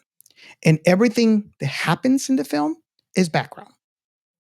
Nothing matters. Nothing really affects you in a way. And how can I put this? Nothing really affects you in a way that is 100% detrimental to the characters. The reason why I say this, if you fast forward to the scene where they were, the plague, right? Or the scene where Turbo Smut won, and now they're freaking out because everybody's going to die. Those are obviously part of the future events that happen in this film that is affecting them, but it's not affecting them 100%, and everything is background. The main thing about this film is the interaction between these two characters. And I don't know who put it well here. I think it was Ray when he said basically a conversation from the beginning of the film to the end of the film. And that's what I mean by having a very intimate, very narrow view of a sci-fi world that I have not seen before. So I really, really enjoy that. And if you have heard me in previous episodes, you know that I really love whenever something is new and refreshing. In my perspective, and again, I'm putting the disclaimer, if you have known of any other, please put it in the comments or reach out to me, because if I have not seen it, I will definitely see it. Because what it has been done in this film, and you heard me thank Michael, because this is something that I miss in sci-fi. And he was able to create it and bring it to light. And that's the reason when I say thanks, I actually mean it from the bottom of the heart, because I really enjoy sci-fi, and whenever something fresh like this comes up, it's amazing, and I strongly recommend you guys all watch it, and let's talk about it. I really want to hear your thoughts, your opinions on this. If you like it, if you hate it, whatever it is, I want to hear your thoughts. But one thing is for sure, and I think we can all agree here, this is a unique perspective on a sci-fi story. And it's totally amazing. And I want to see more of these style sci-fi stories being told in the future. And I hope, more would kind of copy this style and produce other stories. Like we said before, creators of sci-fi worlds are the coolest in our eyes, because they're creator of worlds, they're creator of stories, and we all love new sci-fi. So that is my last thought. can I do a hold my beer moment Yes, before we move on? please do. So Gio, unmute yourself, please, because this is directed at you. You're muted. Ah, there we go. Okay. So Gio, do the scenes with Mobius count as tentacle hentai? There. That's his spot. That's his spot. Right there.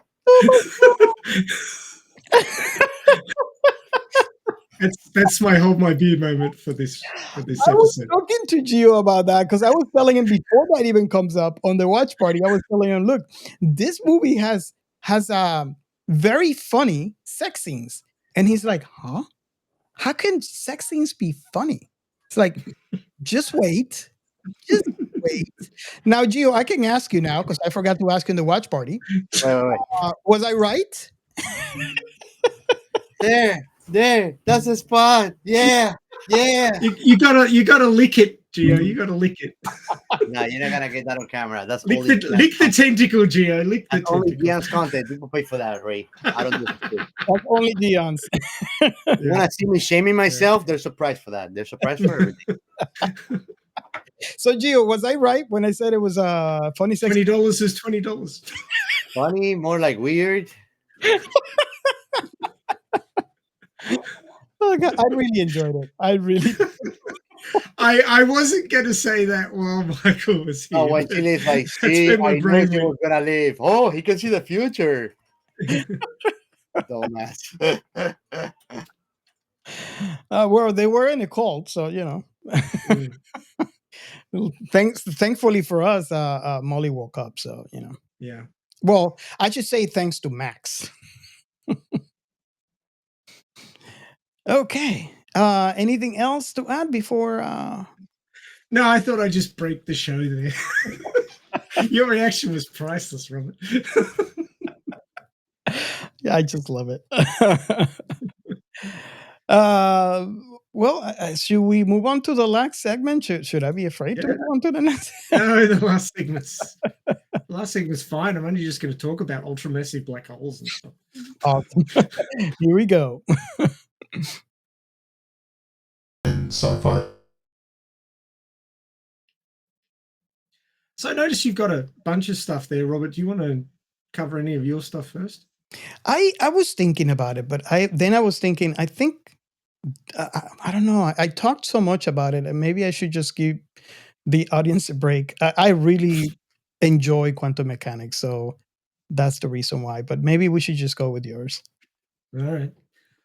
So there's a couple of comments made in the movie which were almost like throwaway background stuff.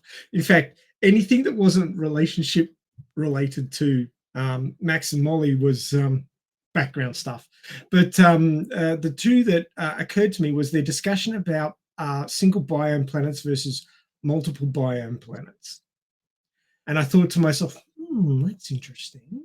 Now, obviously, a planet that's got any tilt on it will have seasons, because if the planet's not tilted, then the same section of the planet will get the same amount of sunlight all year round. So there won't be any variety. And then your biomes would probably settle in, but they would be in strips. Like you'd have cold biomes at the top, temperate biomes in the middle, and stupidly hot biomes on the equator. But of course, if you have an axial tilt, then you get different temperature flows, air flows, because all airflow on Earth is related to temperature, whether it's cold and hot, whether it's high pressure or low pressure. Low pressure is cold, high pressure is hot, and it flows from high to low. So that's why you get airflow. Similar things happen in the oceans. But this whole idea of single biome planets, certainly if a planet's not in the Goldilocks zone, you could get a single biome of, like something baked dry or frozen solid. And that'd be a single biome, but it wouldn't be particularly livable. But if we're talking about livable planets, single biomes are apparently somewhat rare. So information pulled up by Google Gemini. Thank you, Google Gemini, for saving me hours of researching. According to current scientific understanding, multiple biome planets are generally considered more common than single biome planets, meaning a planet with diverse ecosystems across different geographic regions is more likely than a planet with only one type of environment spanning its entire surface. So this movie was talking a lot about single biome planets. Certainly a planet which has a lot of water, so much so that there's bugger all land, would be a water biome planet. You couldn't really get much else. But even in the water, you get different biomes. You get reef biomes, you get deep sea biomes. So it does vary there. But of course, when people look at it, it's like water biome, because they look at the surface of the water and you get water. So they simplify it, but it does vary. Coastal biomes, deep sea biomes, reef biomes. So there is variety there, but it's not as obvious to humanity because we don't live in the water. We live on the land. So we're looking for land biomes. But then, a planet which has got, seas and continents and stuff. Unfortunately, our modus operandi is we'll deal with that problem when we get to that bridge. And the problem is that once we get to that bridge, the water is already overflowing it. Oh, that's a problem. Preventive action could be a saving life decision. Yes. So it says here, factors influencing biomes. A planet's biomes are largely determined by factors like its rotation, axial tilt, distance from the star, atmospheric composition, which typically lead to variations in climate across different latitudes and altitudes, creating diverse ecosystems. So as I was alluding to before, if the planet is in a habitable zone and has land and sea and has an axial tilt, then you will be more likely to get varying biomes. But of course, planets that are way out or way too close to the star will be either, frozen solid or baked dry, because they don't have much of a choice. There's just too much of something or too little of something, which is generally sunlight. Extreme scenarios for single biome planets. For planets to only have one biome, it would need to be very specific conditions, like a near uniform climate across the entire planet, which is statistically less likely. So not that likely, as it turns out. Earth as an example. Earth with its diverse biomes like deserts, forests, grasslands, polar regions serves as a prime example of a multi-biome planet. So, I mean, we do know that Earth is a bit of an outlier based on what we've seen in other solar systems. The fact that we have gas giants in the mid-solar system rather than way up close next to the star, which is what they call hot Jupiters, is somewhat unusual. The fact that Jupiter didn't end up orbiting in Mercury's place is surprising and was caused by the existence of Saturn. If Saturn hadn't been there, things would have been much different. There's lots of theories about the formation of the solar system, and it has a lot to do with many planetoids coming together and forming planets after billions of years of orbiting around and coming into contact with each other and forming larger bodies. And of course, the larger the body initially, like Jupiter, the more it sucks up. So it basically vacuumed up everything that was in its gravitational range. And Saturn did the same thing. But while Saturn and Jupiter didn't merge, Jupiter was, they believe that Jupiter was heading towards a close rotation or close orbit to our sun, but Saturn's gravity managed to pull it back into a stable orbit in the mid-solar system, which is unusual. Normally you get massive gas giants close to their parent star, just because like attracts like. So our solar system is on the unusual side. It's a bit of an outlier, and our planet is also a bit of an outlier. So we're pretty damn lucky. We could have had a toxic environment, but they believe a collision with a planetoid in the early formation of the solar system blew off the toxic atmosphere that Earth had and allowed a more a nitrogenous life supporting atmosphere to form. So, yeah, lots of things happened so that we could be here. We're pretty damn lucky, as it turns out. A lot of happy accidents. Yeah. Now, the other thing that was mentioned, it was about a black hole that was going to gobble everything up. There's a lot of fear about this. I remember back in the 70s when they first started talking a lot about black holes. And, you know, I was a young, impressionable lad who was very much into space and science and all that sort of stuff because it was interesting. Oh, Sagan. Yeah, definitely. But, you know, it was all about, oh, there's black holes in the center of the galaxy and it's going to gobble up the entire galaxy and rah, rah, rah. There was all this fear and concern about it. And like, if that was to happen, it would take billions of years. So you wouldn't be here to see it. You don't have to worry about it happening in your lifetime, certainly. But I was curious. So I again asked Google, which ends up asking Gemini these days, could a supermassive black hole eat the Milky Way? It says no. A supermassive black hole at the center of the Milky Way cannot eat the entire galaxy. So yes, it is believed that there is a supermassive black hole at the center of the Milky Way from what we can ascertain. But it is simply too small compared to the vastness of the galaxy, meaning its gravitational pull isn't strong enough to pull in the entire Milky Way across such a large distance. So, yeah, us being sort of like mid way between the center and the outer rim of the Milky Way galaxy means that we're pretty safe. The supermassive black hole in the center of our galaxy isn't big enough to eat us. Whew. Useful. Now, yeah, you can breathe easy. Now, then my thinks way too much about these things brain asks the next question: what is the largest supermassive black hole discovered, and how does it compare to the size of the galaxy it is in? And the information I got back was, according to current knowledge, the largest supermassive black hole discovered is called TON 618. Oh, sorry, TON 618. There's no R in there. And it is so large that some certainly a number I don't know how to count. It's so large that some consider it an ultramassive black hole with a mass estimated to be around 66 billion times that of our sun. There you go. There's a number. Okay, Gio, can you count that with your fingers? Yeah, it's big.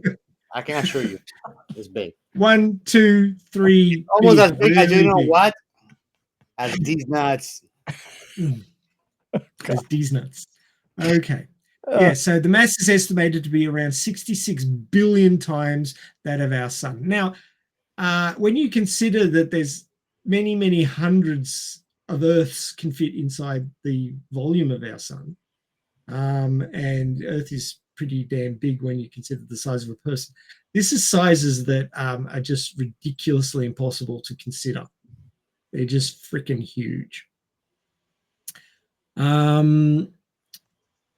So it says, in comparison, this black hole is significantly larger relative to its host galaxy than the typically observed black holes in the center of galaxies, making up a much larger proportion of the galaxy's mass than most supermassive black holes. And then, because I just couldn't stop myself, and I did all this while we were recording, could Tron 618 eat its host galaxy? And I got the answer, yes. Tron 618 could swallow its host galaxy M87 and everything in it. And I'm like, okay, glad I don't live there. Let me just now this is an artist's take on things. Let me just get this going. It's on Reddit, of course. It's on Reddit. Everything's on Reddit these days. We do take pictures of black holes, but I am very certain that this is so far we can't really take a photo. Yes. So there's the comparative size of our galaxy. This is the M87 galaxy, which is significantly larger than our galaxy. But then there's Tron 618 in the middle of it. And basically it's wider than our galaxy. Wow. So it's like, holy moly. Oh, my science, to If you're quote a wondering- movie. Pretty much. That's for sure. So yeah, be glad we don't live in M87. Or we're colliding with it like Andromeda. Yeah, pretty much. But you know, by the time we collide with Andromeda, you will have been dead. It ain't gonna be my Millions of years. problem. Are you sure it's not going to be part of an AI supercomputer? You might be. I feel sorry for you if you were, but you might be. Then I'll have the solution. So yeah, there's my additions to the science for this week, which I was kind of pleased I came up with because I was scratching my head about this movie. What could I pull out of it which could have any sort of scientific relevance? Because all the technology was like, let's glue a few things together and call that an interdimensional phone. So it's like, okay, I can't really speak to that. Especially seeing this movie is only a year old, so it hasn't had a lot of time to seep into the scientific consciousness as suggested directions we could take research. I do want a poo box. You want a poo box? I want a poo box. Well, there's one in your bathroom. Oh, you're not talking about this sort of poo box. Okay. Oh, nice. Awesome. You don't want a poo box, Gio? I'm afraid of what I could do with it. I'm afraid of what you could do with it too. I think he could break reality if he calls himself in another alternative universe. If you think that a terrorist is a bad thing, I'm probably gonna redefine what a terrorist is. I think Gio would just torture the poor people that he creates in his parallel universe. Yeah, imagine a Geo that is driven mad for real. What it would do. Oh boy. Well, that kind of wraps it up for this show. Thank you for joining us on another really interesting, I got to say, episode of Science Fiction Remnant. Having somebody as deeply involved as the writer-director in just gives you a whole nother window into what was going on in this movie. And the fact that we had somebody there who said, we spotted this. Was that what you were going for? And he's like, yes, I'm glad someone saw it. It's like, oh, it feels so good. So good. Nice. And I hope we have him back for his next movie and it's as successful and as enjoyable as Molli and Max in the future. Now, if you have seen Molli and Max in the future and want to talk about it, because it's a great movie to chat about, we've had great fun talking about it, you can catch us up on our Discord. Our Discord's easy to get to. There's a link there on the screen if you're watching on YouTube. Otherwise, go to the show notes in the podcast app and you'll be able to find a link. Click on that one. You'll need the Discord app. If you haven't got it already, grab it off whichever system you're using's app store, which I believe is free. And then you can join us on Discord, set yourself up, and you can be chatting with us about Molli and Max in the future or any of the other IPs that we have covered in the past. Or if you've got an IP you think we should cover and you're really excited about it, you could join us on the show and talk about it, just like Michael did, the writer-director of Molli and Max in the future. Of course, you don't have to be the writer-director of that particular IP. You just have to love it and share that love with us and the listeners. And we would really enjoy that if you would do that with us. Now, of course, we have some websites. The first one is sciencefictionremnant.com, which is our main source for our current episode or our back catalogue. You can find those all there. Also has some short reads about science and science fiction, which you can digest fairly rapidly, and hopefully you will enjoy those as well. And of course, if you have something to say about them, be it positive or negative, we don't mind. We just love chatting about these things. So join us on our Discord and you can let us know about it there. We have a Substack. It's a new thing, Substack, for us at least. And that Substack is semi-regularly pumping out new bits of content for you. that you can either have delivered to your mailbox, or you can go onto the site and check on regularly if you like. There are a lot of other sci-fi creators on there, so you can subscribe to them as well. And that will give you another avenue to This is Sci-Fi and finding out more about all the wonderful sci-fi that's waiting out there for you if you put in a little bit of effort to go hunting for it. Of course, you can just wait for us to tell you about it, because we'll cover it all eventually. But we might need a poo box to get to all of it in any reasonable amount of time. We also have a Buy Me a Coffee. Creating a podcast is not entirely free. There is some costs involved, and Robert's covering those at the moment. But if you'd like to help us out with that, there is the Buy Me a Coffee. You can drop a few dollars there, and we would greatly appreciate that going towards keeping the podcast up and running. We have a hotline. You can leave us a message. If you're calling international, it's 1305-563-6334. That's 1305-563-6334. Drop the 1 if you're in the continental United States. You can leave us a message about the show. You can give us a 1-star review. We're still waiting for our first 1-star review. Gio's looking forward to that one with bated breath. He doesn't mind getting negative comments.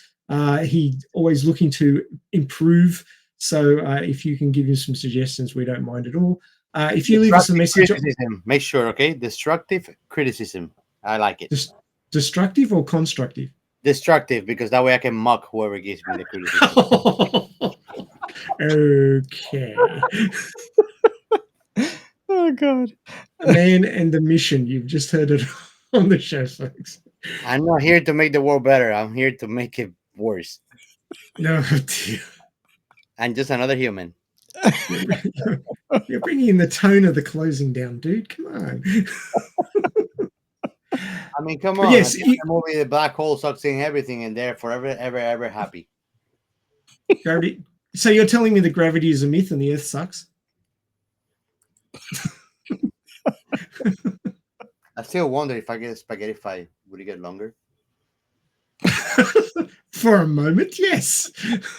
I don't think you'll have time to use it, but anyway. I'll try to work it out so it doesn't come back into the same size. It just stays longer. Okay. I've heard of somewhere over the rainbow, but somewhere inside the black hole.